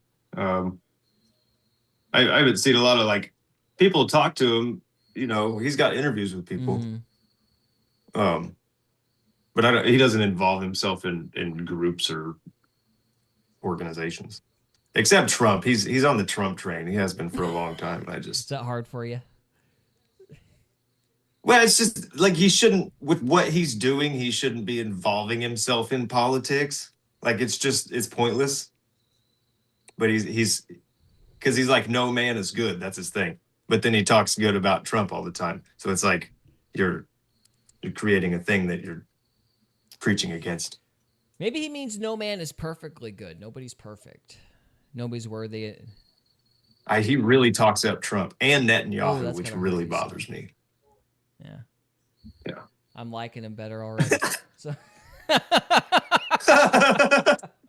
All right, and Go Outside 3, the outing on SNES, SNES. Sounds good, man. And Go Outside. I have no I don't know what idea. he's talking about. Hey, it is Saturday night. So, okay, I think we've kind of, I thought she wrapped this up a little bit better at the end. So let's come here towards the end and see if she wraps this up, because I got a little lost on the Joe Weber thing. If it's going to let me. A grown pastor using fake and gay in their vocabulary is the same cringe to me as using 6'7" or Among Us. Only, at least the pastor We're using old the fogies. We get annoyed at kids' cliches. She's just annoyed by everything. I don't care what she says now. She lost credibility when she did 6'7". She's like, oh, well, 6'7's annoying, so I'll just go ahead and wrap this up. I agreed with most of what she said, but I wanted to get you guys' take. But apparently I'm wrong, because I thought Jesse Lee Peterson was in this whole mess of manosphere people, and apparently that's not the case. So, Yes, yeah, sir. it sounds like, for as much as you're downing her, though, you did agree with her on some points. Like, we should be merciful to people. I mean, if you talk long enough, I'm going to agree with something you See, say. there you go. You're just an agreeable guy. So, no, I think that, yeah, I think we need to be a little more merciful to people. And I don't like the whole stoic manosphere thing. That's kind of where I was going. That's my thought on it. I liked the video because that was the impression I got from it initially. I was a little, put aback with I'm all for cussing, but he was a little harsh on those girls. So I was a little taken aback by that. And I wanted to. Yeah, that's pretty baited, dude. Not masculine. Yeah. So I don't think she was wrong about anything she said, but she's been getting a lot of crap. So I wanted to chase the algorithm a little bit. So there you go. Yeah. So that's that. Fair enough. That's all we have for this. We have one more thing to go. We got Mike Winger and Vivek Ramaswamy and his idea of who Jesus was. So we're gonna wrap this up. Thank you so much for watching. We got one more segment left. We'll see you if you're watching this after the live stream. We'll see you next time. So okay, now on to I need to do the intro. Let me move these windows back. Okay, so for our last segment of the night, we are going to listen to Mike Winger talking about Vivek Ramaswamy and Vivek Ramaswamy's definition of who Christ is. Mike Winger's video is titled, Vivek's Pagan Jesus Isn't Jesus. So we're going to take a look at that. This is Faith, Fiction, and Folklore, or as we like to call it, the Triad Podcast, where we try not to mess the podcast up. Are you guys ready? Sweet. We are ready. All right. Ready. Here we go. Here we go. Here we go. Here we go. All right. Let's talk about the first question, which is going to be starting right now. Took me a minute. I had to scramble to get this going because I just saw this clip. It literally changed what my plans were for today for the first question. So this is Vivek Ramaswamy. I hope I'm saying that right. Who's running for governor of Ohio. And this is not about him running for governor at all. Not remotely. Okay. If I should say as a caveat going in, if I was in Ohio, there's a good chance I'd be voting for him. But what he said about weightier matters than the governorship of Ohio, weightier matters than the politics of our country, what he said about Jesus, it's really good if we talk about it. So let me play you the clip and then we'll discuss it in some detail. I'll be right So, back. to be very honest, it's not a hard question at all. So in our faith tradition, Jesus Christ is a son of God. I know that is different than saying he's the son of God. But that is my view of Jesus Christ. He's got our family. Do we worship in churches? Yes, we do. Is that compatible with our faith? Yes, it is. One true God in many forms. So that's different, and I understand that. That is different. The only way to heaven is through Jesus Christ. I think that is the path. That is a path to heaven. What? Why No do volume. you not have volume? So Oh, to be that's very Mike's honest, fault. not a It's hard not question me. at all. Hey, So in other our people make mistakes too. That makes me feel better. faith tradition, Jesus Christ is a son of God. I'm boosting the I volume know that for is you guys. different Sorry, hold on. than saying he's the son of God.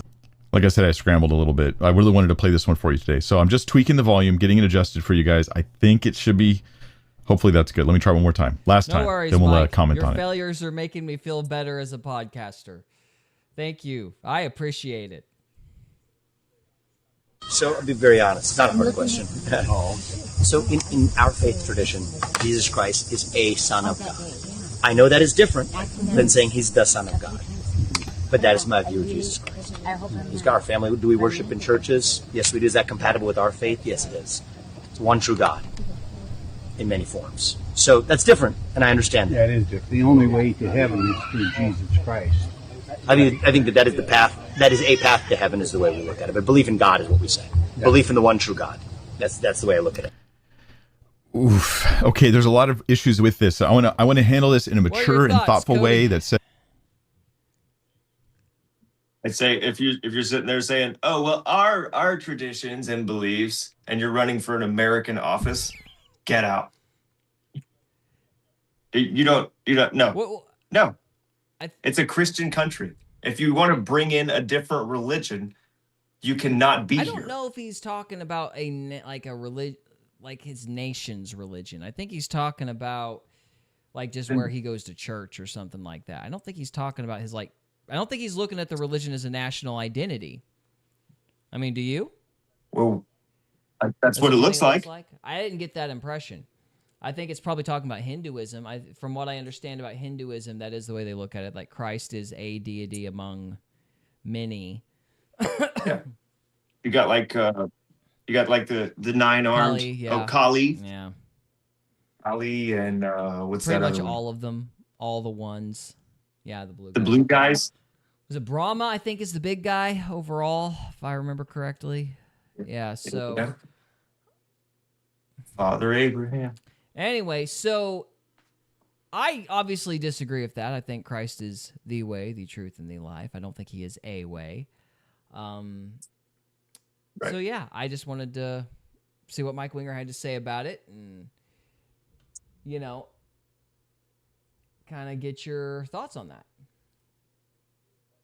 Says there's like gracious love between people who have different faiths, but we cannot pretend that all faiths are like equal or that they can just be sort of intermingled in these ways. This is something that while maybe Vivek is comfortable saying these things about Jesus, he should understand that to Christians, this is apostasy if anybody accepts what he's saying. It's like that big of. They'd chop his head off. I don't think Allah's in that Right, yeah. pantheon. Yeah, I think he'd be a little more timid in that regard. A deal. It's a very significant problem, and so it should be discussed. We're going to walk through the claims one at a time to try to help him understand. And if you're like a Hindu, or if you kind of lean towards Vivek's understanding, I'd ask for you, even if you feel like you're not going to agree with me, try to understand what I'm saying. Just try to get clarity, even if you don't have agreement, and understand why what he said. While you can tell he's trying to build a bridge, you can tell he's trying to like be open and honest and share what he really thinks, and also at the same time build a bridge. How that bridge, it shouldn't be the one he builds. There's a different bridge he could try to build, and it's definitely not the one he's trying to build, in my opinion. So I'll talk about that too. Again, this is not about his run for governor. It's about weightier matters than that. So here we go. So I'll be very honest, not a hard question at all. So in our faith tradition, Jesus Christ is a son of God. I know that is different than saying he's the son of God. But that is my view of Jesus Christ. So Jesus is a son of. You didn't talk about aliens last week. Yes, we did. We covered Stephen Greer. You need to go watch it again. We did a whole thing on Greer. I thought. Yeah, we did. I know we did, because I complained about him being all creepy and, summoning demons through meditation. Yeah. He's a weird guy. Yeah, Greer's the aliens guy. I mean, we did have I'll give you something else though really quick, because we didn't cover this, and that was supposed to be part of the show, but we wound up not covering it because time constraints. Let's see if I can pull this up. Trevor showed this to me. Trevor, what was it Logan Paul had pulled up? It was like some alien footage that you showed me. I'm switching windows on live. I shouldn't be doing that. Do you remember what I'm talking about, Mr. Trevor?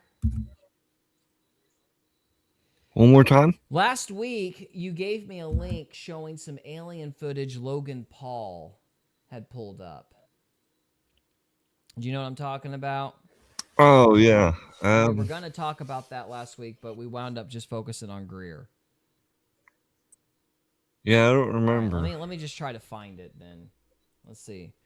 Logan Paul alien footage. Let's see if this comes up. Nope. We got Logan Paul.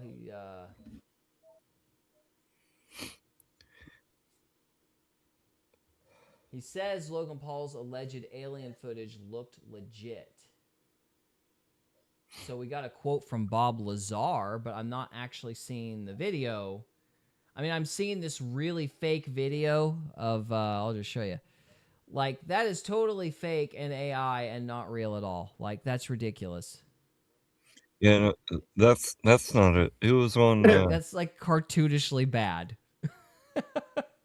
It was on YouTube. It was on YouTube? Okay, I don't know why it wouldn't be on... Oh, it doesn't matter. Let me try again. Hey, Cody, you got a cat on your face. I know, man. I guess I look comfortable.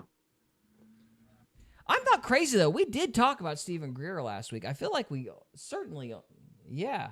I believe so, yeah. Here. Logan Paul alien footage.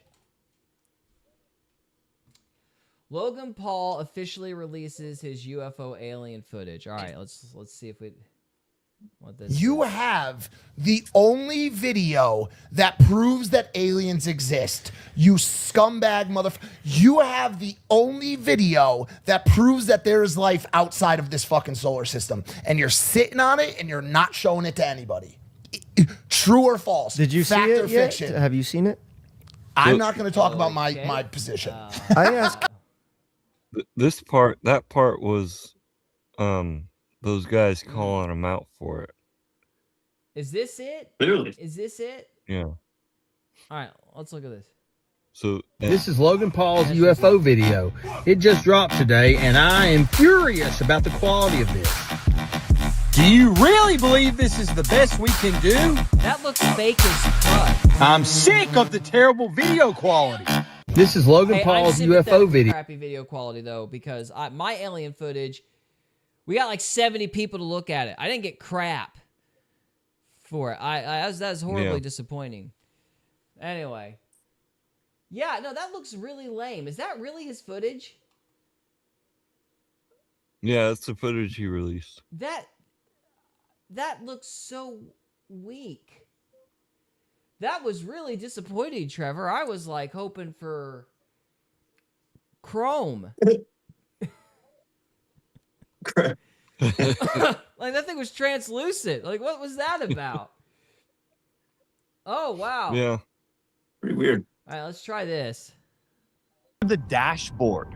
And you see something very clearly illuminating like the top of the dashboard, and they're like hunkered underneath the car, and they're whispering to each other like, I think it's out there, like I don't know what it is, maybe we should go out, and they're like kind of scared.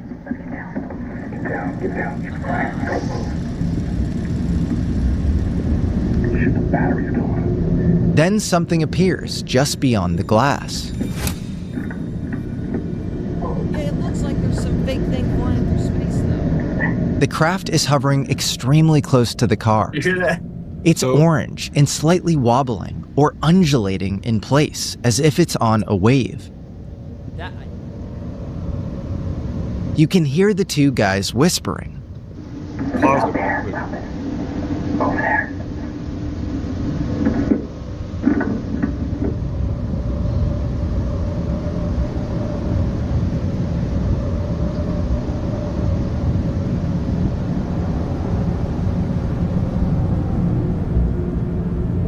What's flying by? Are they driving? Yeah, that to me is exactly how it was described by Bob. It's I think exactly Bob like Lazar just you're. lost all the credibility in my head. That looked fake as crap. Wait. So yeah. No. What? Look. Listen. That was Logan Paul talking to Yeah. Chuck Clark. Chuck Clark is the one who originally recorded. So that was Logan Paul had like a cell phone or something, secretly recording what Chuck Clark was showing Logan Clark. Oh, so he was showing. Well, I'm not mad at Logan Paul. I wouldn't expect Logan Paul to know, but I'm like, why would Bob Lazar, the UFO expert, say that's real? Like, it looked like a translucent orange booger. Like, that's not. Yeah, and then at the beginning, they were like, look at that fake-looking thing flying Do you there. not see the stars flying in front of the spacecraft? Like, what even is that? Yeah, those stars are And moving like, super in front fast. of it. Like I'm Yeah, this that's is like so dumb. ridiculous. Do you not see like? Okay. Yeah, the stars are going like UFO video. 170 miles It just an dropped hour. today, and You can't travel that fast to make it look like Okay, that. hang on. I'm going to show. What even is that?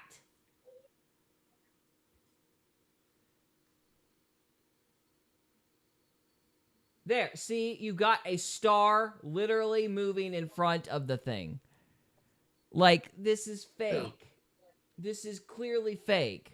I'm not even sure that's stars. It's like some weird digital graphic crap. Yeah, it's not even. You can't go that fast to make the stars look like that. Dude. Yeah, I don't think you can either. Yeah. It's impossible. You'd have to set up like a time lapse camera of the whole firmament or whatever rotating, and then speed it up. That's the only way I've ever seen stars like that. Yeah, that doesn't. I don't even know what that's supposed to be. Like, that's. I don't know. Video's loud. Yeah, I'm sorry, man. I know that it's loud, but it's nothing is synced right now. So I'm my volume is matched for guys talking about Bible stuff, not creepy cinematic music.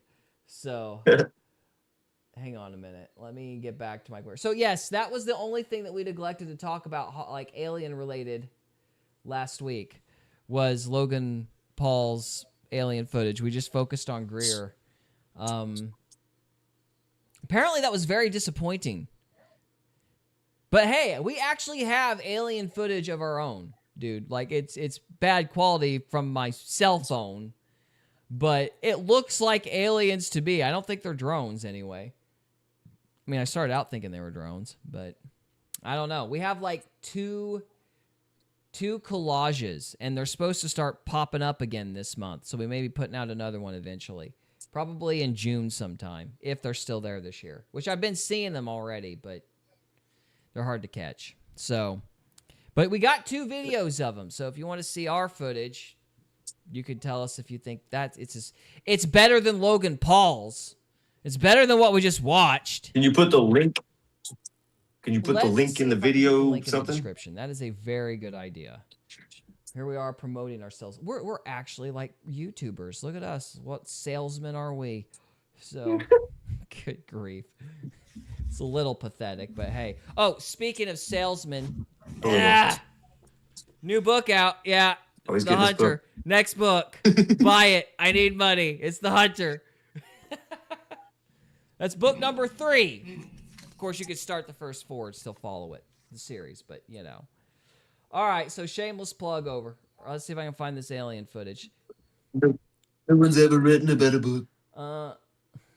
Phenomenal. Let me see here. Hang on. You guys talk while I try to find this. Oh, that reminds me. While I'm looking through, looking through all this. Oh yeah, we're talking about aliens. While I'm looking through all this, I just saw the Booga Orb episode. Do you realize the Booga Orb is back in the news? It's the What's a Colombian Booga Orb? It's that stupid sphere that had like a bunch of Zelda symbols carved into it. And they're like, look, guys, it's an alien. Oh. Remember that stupid... Yes, Is it's that come back. popular Alex again? Jones There's a was new one? talking about it on InfoWars, which finally officially closed, by the way. But yeah, one of his last episodes of like InfoWars or something was talking about the Booga Orb. And we're like, the guy that pushed the Booga Orb is the same guy that pushed the paper mache aliens. It's like these guys just routinely put out crank, like fake stuff. And we already did an episode on that. Like, they literally got like the triangle from the Hyrule Zelda games. It's like carved into the Booga Orb, and there's like when you shake the Booga Orb, it plays yeah, a little Zelda song. it's like a music box.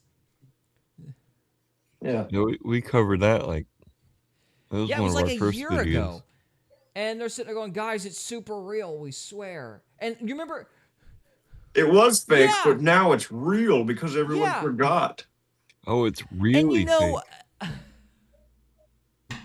They said, you remember in the video they were like talking, oh, there's no seam, and we're like looking at it going, there's a seam right there. Like, it was so stupid. Anyway, okay, so Calyx, here's our alien footage link to one of them. There's like three or four videos about it. There's a link to one of them. Okay, so that's more editing for me because we can't have this segment in the Mike Winger segment, but you know. You're special, so we did it for you on the live. So, yeah, anyway, so that is the Booga Orb. Oh, I was still wearing vests in this one, too. That's cute. So, all right. Really I was invested. really invested, but you should be punished for that. But I've never heard that one, actually. That's great. okay, back to Mike Winger. Here we go. God, not the Son of God. How should a Christian respond to such a thing, or how should we think about such a thing? This is a way to some of honoring Jesus, of exalting Jesus, like lifting him up, like I'm giving him high status. He's a son of God. However, that is actually heresy to a Christian. So it's high status to be a son of God. However, when you're talking about God in the flesh, about God, creator of all things, who comes in human form, when you talk about him and you call him a son of God, it amounts to high heresy. So that's something that a Christian cannot accept. Now, you can believe that, you can think that, and you're free to do so, right? But that doesn't make it compatible with Christianity or okay. And I'll talk about him worshiping in a church here in a minute, because that's deeply, deeply problematic, and ultimately it's very dishonest. Let me explain why in a minute. I would recommend he no longer does that. But let's play some more of this clip. A son of God to the son of God, right? A son of God, that's Jehovah's Witness theology, which are considered a cult and a false religion. They're not Christianity. A son of God, not the son of God in the biblical sense. We're referring to Jesus as God with us, God from all eternity, creator of all things, this second member of the Trinity. When we say that, this a son of God thing becomes a problem. So Mormonism also rejects that. This is kind of a big deal. This is a die on this hill kind of doctrine for Christians, because imagine if for a second I said, hey, Vivek, I met your mom. She's great. I honor your mom. I love your mom. She's wonderful. And he goes, wow, Mike, that's so wonderful of you. And yet then he says, so tell me about my mom. Where'd you meet her? I said, well, I met her when I was over in China, because of course she's Chinese. And he said, wait a minute. My mom's not Chinese. I go, well, you believe your mom's Chinese. What do you think he means when he says son of God?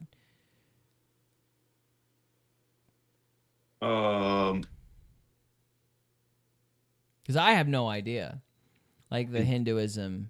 He's the son of God. Hinduism concept of the son of God. Well, the son of God, I mean, like when Jesus said to, who was it? They asked him if they could sit to his left or his right at the throne. And he said, can you be baptized with the baptism I am baptized with? And can you drink from the cup I drink from? And they said, yes, we can. And he's like, you're right in saying that you can, but these decisions are not for me, right? So it's like, I would call Jesus a son of God. I do think he's the son of God. I don't think he's God. I think he is the son of God. God. Like, I know, because we have the Well, I know, disagreement on the but- Trinity, but I'm curious about what he thinks. Sure. But like a son of God, I feel like would be putting him in the same classification as the demons, like the Nephilim, the Watchers, Okay. whatever you want to call them. So because they're sons of God too, but they're, corrupted. So calling him a son of God is like kind of put him on the same level with them. But on the flip side of that, you can also, I think you can call him a son of God, and you can call yourself a son of God, because it gives you autonomy, and it's like you can be baptized with the baptism that he's baptized with. It's like, and so you have the authority to make your own decisions through Christ's name. All right. So I was kind of like focused on trying to find this answer. Sorry, man. You're good. There is no universal belief among Hindus regarding Jesus. Some view him as an avatar of God, a yogi, a moral man, a teacher of nonviolence, and a mystic, among numerous other views. So it sounds like there's not a consensus. That's incredibly frustrating. Of course, that's kind of how I start identifying fake, religions, is it's like they don't even know what they mean when they use the terms.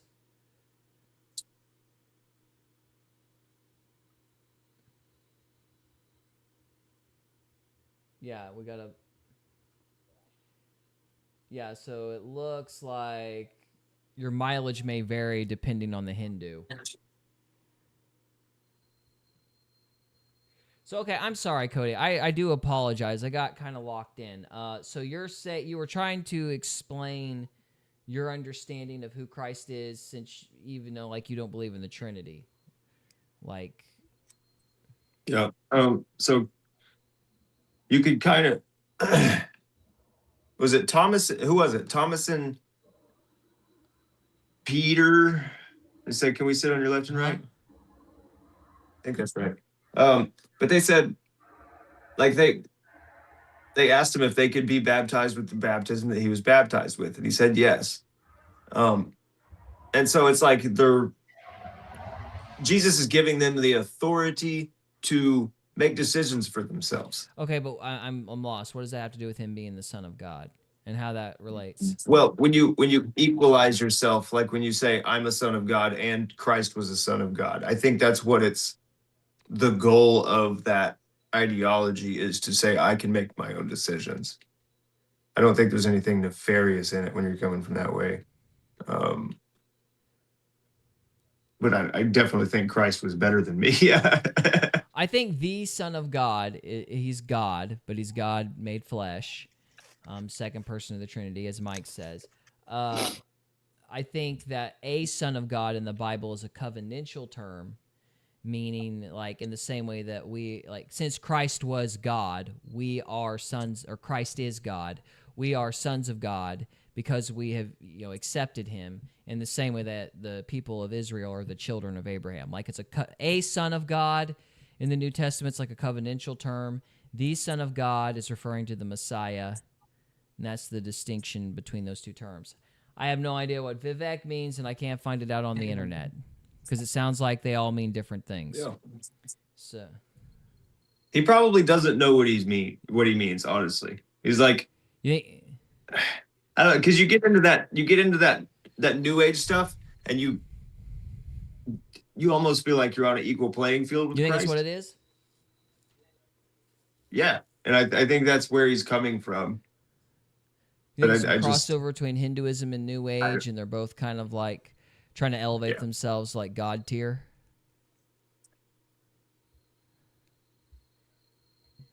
Man, I don't know. I can't say what Vivek's intentions are. I do know I don't think he should have a political office in America. You would not be alone in that opinion. I don't know if I agree. I would have to hear some in-depth arguments. This is not a melting pot, dude. This is not a melting pot. Since I'm on the fence, let me play the liberal here. I'm gonna be a bloody red, blue, like a blue-haired, overweight liberal, and I'm gonna push on you and I'm going to represent all things woke and reprehensible. Are you ready? Okay. Why can't we be a melting pot? Well, because of the video that we're watching. Like, okay, so what about the video that we're watching means the majority of the people that are in this country don't want it to change. Maybe they should. But you have all these. Why would we want to do that? Global community. How are we supposed to have peace in the world if we don't unite? Do you want one world I am a government? blue-haired liberal. Yes, I want one world government because I think that would stop war. Oh. Sorry, I'm bad at acting. I got to make this simple. Vivek's the Pajit, and when your government cabinet is full of people that aren't the same color as you, it's a captured government. Yes, but we have to capture the American government to get that one world order. So, but why is that bad? Why should there be why should he be prevented from running an American office? Like, he wants to help people. He wants to, he wants to defend the Christians, right? So, like... Yeah, but he's not To Christian. defend them, and he's like not. other religions don't want to defend English them. isn't even he his can first speak language. It, though. He's small and he poops That's in the street. Racist. How dare you? I'm offended. No, it's not. Well, did we? I don't know who won. I'm just having fun. I'm just having fun. I think we won. It's so easy to play a liberal. It's just like. You just gotta act indignant about halfway through the conversation. First hyperbolic, statement. It's like, you were serious about that. I knew it.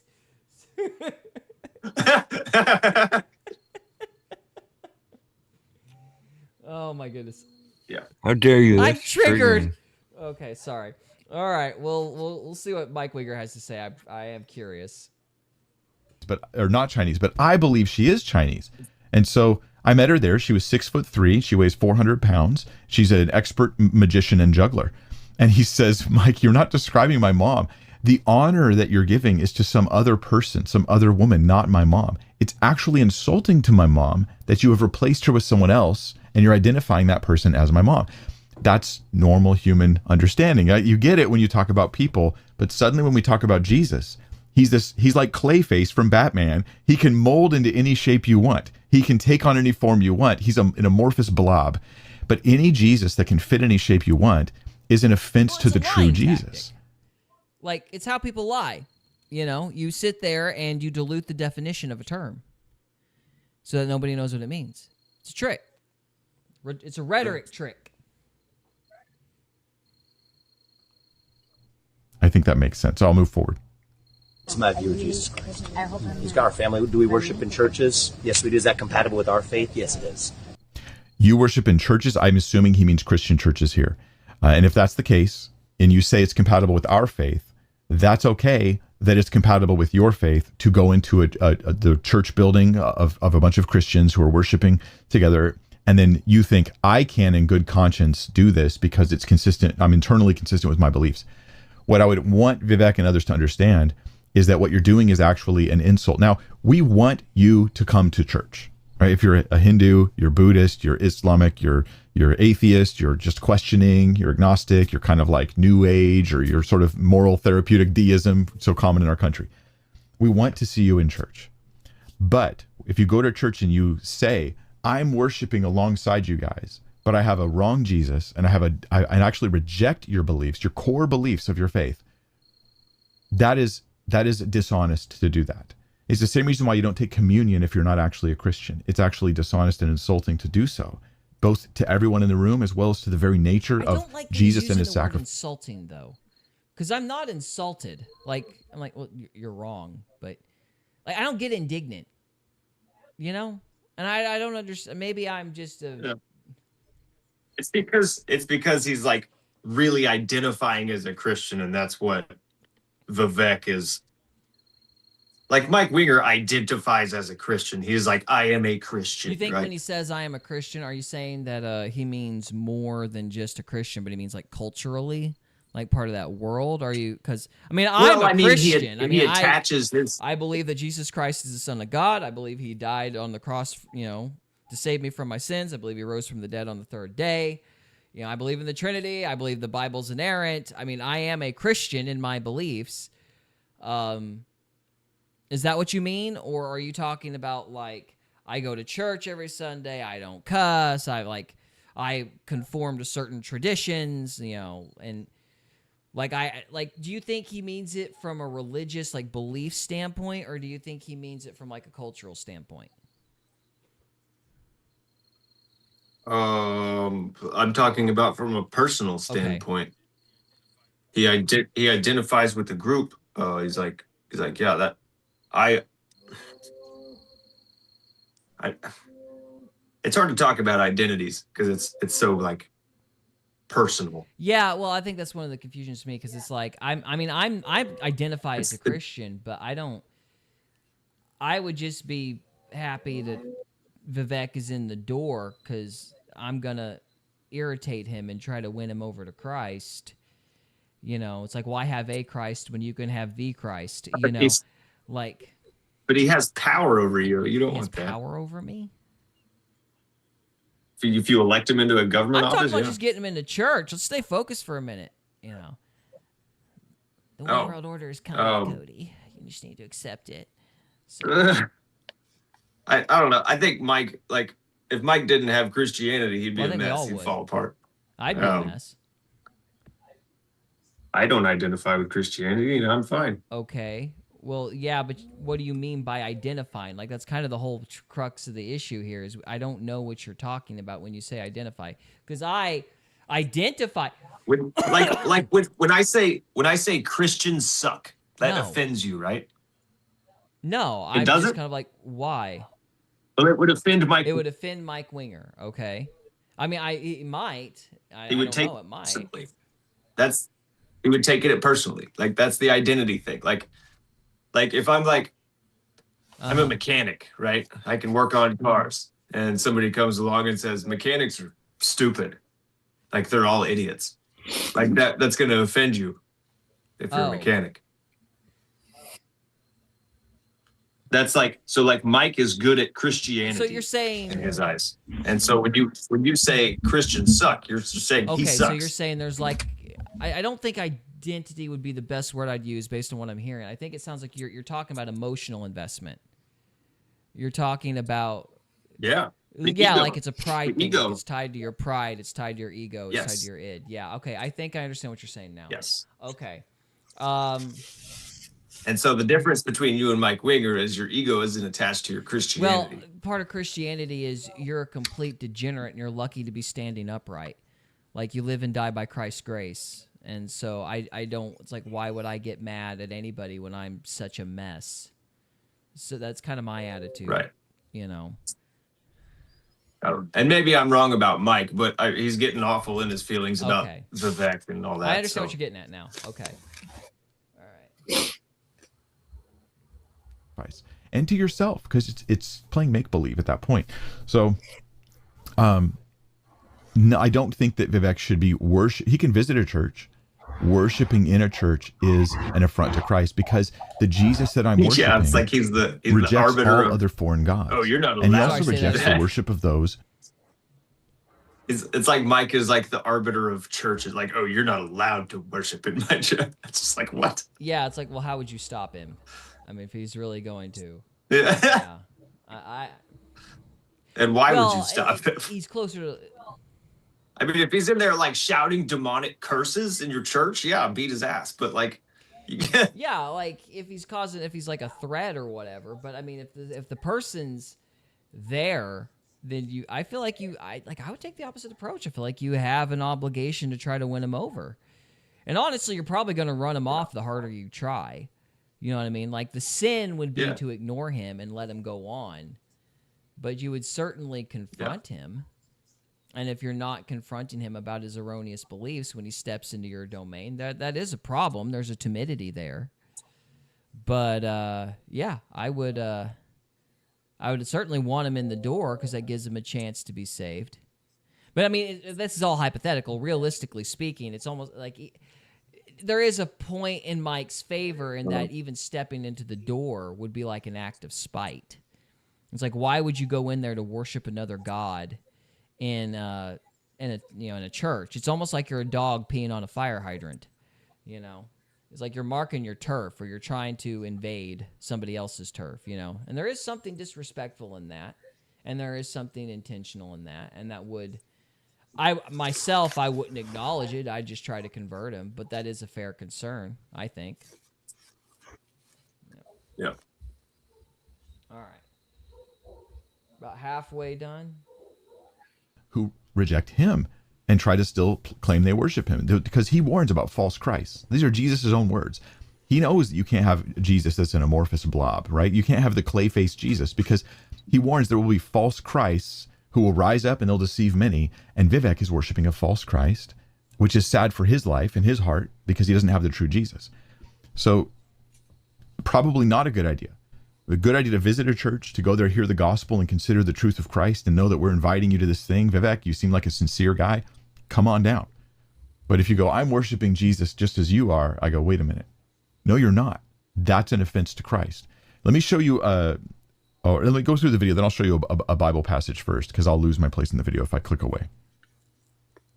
One true God in many forms. So that's different, and I understand that. That is different. The only way to heaven Any is forms through thing Jesus. beacon like lying. I'd like to ask a Hindu that at some point. It's like, okay, if you've got a god that's constantly shifting, not states of being or something, but like at one point he's an 8-armed blue alien lady, and then the next point he's Buddha, and he's like taking on not just an entire different body, but a completely different like ethical ethos. Wouldn't that be lying? I mean, yeah, that can't be a good god. Certainly can't be a trustworthy god. You No. can't use that god as a guide for anything. Anyway. Right. Christ. I think that is the path. That is a path to heaven, is the way we look at it. But So he has a false Jesus. So he thinks his version of Jesus is a path to heaven. But this is where you get into word games, because you're going, so you reject the death and resurrection of Christ? Like he rose, he died for my sins and he rose from the dead. You reject that? Yeah, I reject that. In what way is Jesus a path to heaven? Well, we have a thing called enlightenment. We have a thing called, we'll call heaven. It's not the same as yours. We're going to use your words, but we have totally different definitions for all those things. And we'll say Jesus is, but what we have is an alternate Jesus, is an alternate path through an alternate means to an alternate heaven and an alternate God. This is just his pagan religion taking Jesus and putting into the face of Jesus, and as you're painting your portrait of Christ, you're putting onto him paganism that he rejects utterly. And we see this in scripture. Isaiah 44 talks about this, how God goes, there is no other God, there's only me. There's only me. I know not one. In Exodus, we went through Exodus recently in my church, and the elders and stuff were teaching through verse by verse, going through the text, and they, or maybe section by section is a probably more accurate way to take it a lot of the time there. But when we have this, we have God judging not just the Egyptians, but judging their gods. We have Gideon tearing down and destroying, in the book of Judges, tearing down and destroying the altars of his dad's altar, and he destroys it. We have a battle between God and false gods consistently through scripture. And we have like the fish head god Dagon, how the Philistines captured the ark from the Israelites. If you know your Old Testament, you know this passage, right? And they brought it in and they put it inside their temple to Dagon as like, we're collecting gods, because they thought they could put God, the true God, alongside pagan gods, the way that Vivek is doing I think here. there's something And like that dishonest about the way that they like bait and switch terms. It's like, oh, we say heaven, but Which we term? mean something different by it, like, merging into a collective consciousness, like 2001 and the Space Baby. So, you wouldn't get that reference. 2001 is a stupid movie. But anyway, so, yeah, I think that I wouldn't trust a religion that needs to lie like that myself. So, I was kind of hoping he would get I don't know. We should probably let's watch one more segment of it, and then I think we're gonna call it good. Fish guy fell down and broke his arms off or whatever it was. I forget now which body parts it was. And this is such a vivid picture that God will not tolerate other gods. And imagine taking that God and using him in your worship of false gods. That's what the Israelites did. God actually deported them out of the land and destroyed the entire temple in Jerusalem as a result of them trying to do syncretism, which is what Vivek's talking about. So from a Christian perspective, from a biblical perspective, it is not, you need to stop saying Jesus. You have to say, to be honest, you go, I don't believe in Jesus. I like, maybe you like some of his teachings, but don't hijack him and make him one of your gurus, because that is a very, very deeply offensive thing to do to the true Christ, to the true God, and to true Christians. Belief in God is what we say. Yeah. Belief in the one true God. That's the way I look at it. So that's the way he looks at it. Now let's look at a passage. This is such a cool spot to look at. He said, "True Christian." That's offensive to true. Only a true Scotsman. Yeah, like I'm just pointing out his. I'm pointing out his identification. Like with that the, emotional with the indignation again. Yeah. Yeah. Yeah. Like I said, I would think. How I put this? The tactic is a lie. It's a rhetorical lie, but that doesn't mean that Vivek is lying. The truth is, most people just don't know how to think. It's like they don't think anything about the fact that they're using a term to mean one thing when it actually means something else entirely. Like, well, they haven't actually thought about it. Right, They're they just grew up saying with an shit. ideology. That ideology is their identity. It means that, they have an emotional investment in like their. It's like, why do I smoke? Besides the fact that I'm horribly insecure in my masculinity. I smoke because it reminds me of my grandpa. I have an association with watching the news of my grandfather as a kid. So when I smoke, that gives me fond memories of my granddad. That's why I smoke. People will cling to religions because that's what they grew up with, or they have fond memories of a church camp. They have fond memories of, their parents. And because they have all these fond memories, it's more emotional for them. So they're not in the habit of actually like sitting down and thinking, okay, what does Son of God mean? What does heaven mean? They don't break down the term. So yeah, I think you're right that he's just repeating a bunch of rhetorical tactics, and he's probably not thinking about it. Somebody did think about it. Somebody did choose to use that manipulative tactic. Yeah. But most people, it's more emotional for them. So. Yeah. So I actually noticed this when I was in the midst of my flat Earth days. People, the globe people that like die hard believe the Earth is a ball and we're spinning 1,200 miles an hour in space. Like if they, like, there's a lot of people that you'd like, if you disagree with that ideology, they'd be like, they would freak out because they had like. And if like you continue the conversation on, and they it turns out they had like an emotional experience with their grandpa talking about spaceships when they were, 10. It's like it's always attached to something super emotional.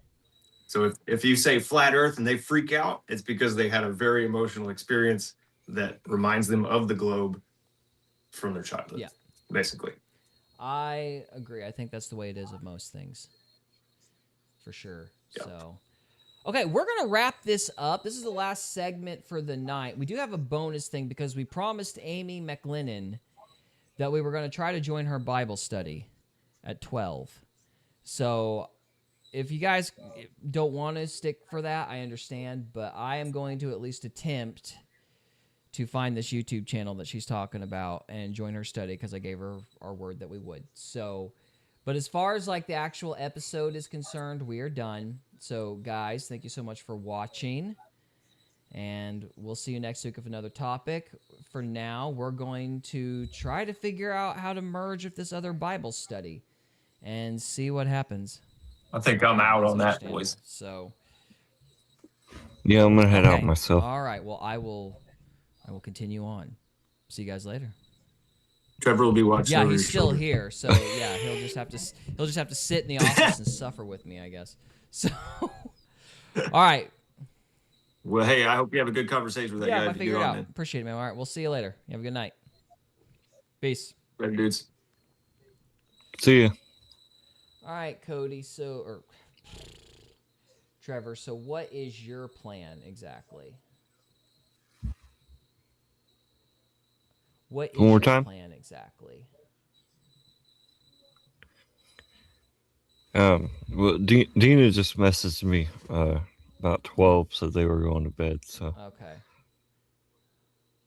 I told her we were about done about 12:30. Well, it's up to you, and I understand either way. I do, but I don't think we're gonna be. Sorry, we're everything's all jacked up right now. I don't know why. What in the world? Oh, I understand because I'm still on 3. Sorry, it's getting late for me too. So, okay, hang on. Yeah, we're gonna try to find this guy's. I'm gonna try to find this guy's thing, and if you need to go, that's cool. So, yeah, I understand. So, how long do you have to drive actually? It's only about 15 minutes. 15, really? Okay. Well, it is up to you, good sir. So, sorry, I'm sorry this is taking so long. I'm just trying to multitask by. Well, you know how OBS is. You're like constantly fixing windows because they never stay where they're supposed to. So, yeah. So, do you have any thoughts on Vivek? You've been pretty quiet the whole evening. Yeah, I was pretty distracted by everything. Mostly the cat. Mostly the cat. I'm sorry about the cat, man. I know the cat's kind of demanding. Yeah, he kept trying to get to the Red Bull. I'm like, no. I gotcha. All right, copy. So I'm gonna pack this up and bring it inside. Sounds good, man. You go ahead and do that. I am going to try to get this guy's channel found. So, all right. Sorry, guys. My windows are jacked up. There we go. All right, we'll put this here for now, even though the window is screwed up on here, too. That is... Actually, you know what we'll do? We'll do this one. We'll do this one until I figure out how to get these windows going. So, yeah. I think I understand a little bit of what Cody's saying in terms of there being like this emotional investment in our ideas. And I think you should be emotionally invested. I wouldn't say that I agree with the idea that emotions are bad if you're like, if you're invested in your beliefs or whatever. I do think that there is an issue with a willingness to kind of turn people away because they're acting in a way that's like super indignant. And I think when you're trying to convert people, you don't want to provide narratives for individuals to basically walk away from Christ, because I think Satan will use just about anything. And so I do fear that sometimes you have to kind of tolerate some spite and some petty semantics and things like that just to get a chance to talk to these people, because normally they wouldn't even enter the door. They may not come back once you figure out you're not going to leave them alone about it, but you shouldn't leave them alone about it. It's not okay what they're doing. So I don't like the framing of, people shouldn't even be allowed to enter the church door, and I would disagree with Mike Winger on that, I think. But that's really the only thought I have. Now, it looks like this Bible study... Looks like this Bible study was actually finished about 38 minutes before we were even done. So they must have started early. Like, they must have ended at midnight. So that seems to be the case. Let me just show you what we're looking at here. But, well, which is a shame. Maybe we'll be able to do it next week. So let's see what they're talking about here. Word is true. Help us, we pray, Lord. Thank you again. We give you all the praise, honor, and glory. In Jesus' mighty name, we ask these things. Amen. And for those of you who are brand new, just FYI, we do read every night, and generally between 2 to 3 chapters a night, sometimes a little more. But you can find all the recordings on our channel. We're on YouTube at Truth Right Back. You can subscribe and hit the notification bell so you'll be alerted when we go live. And we're also on Rumble, which is a similar video share platform like YouTube.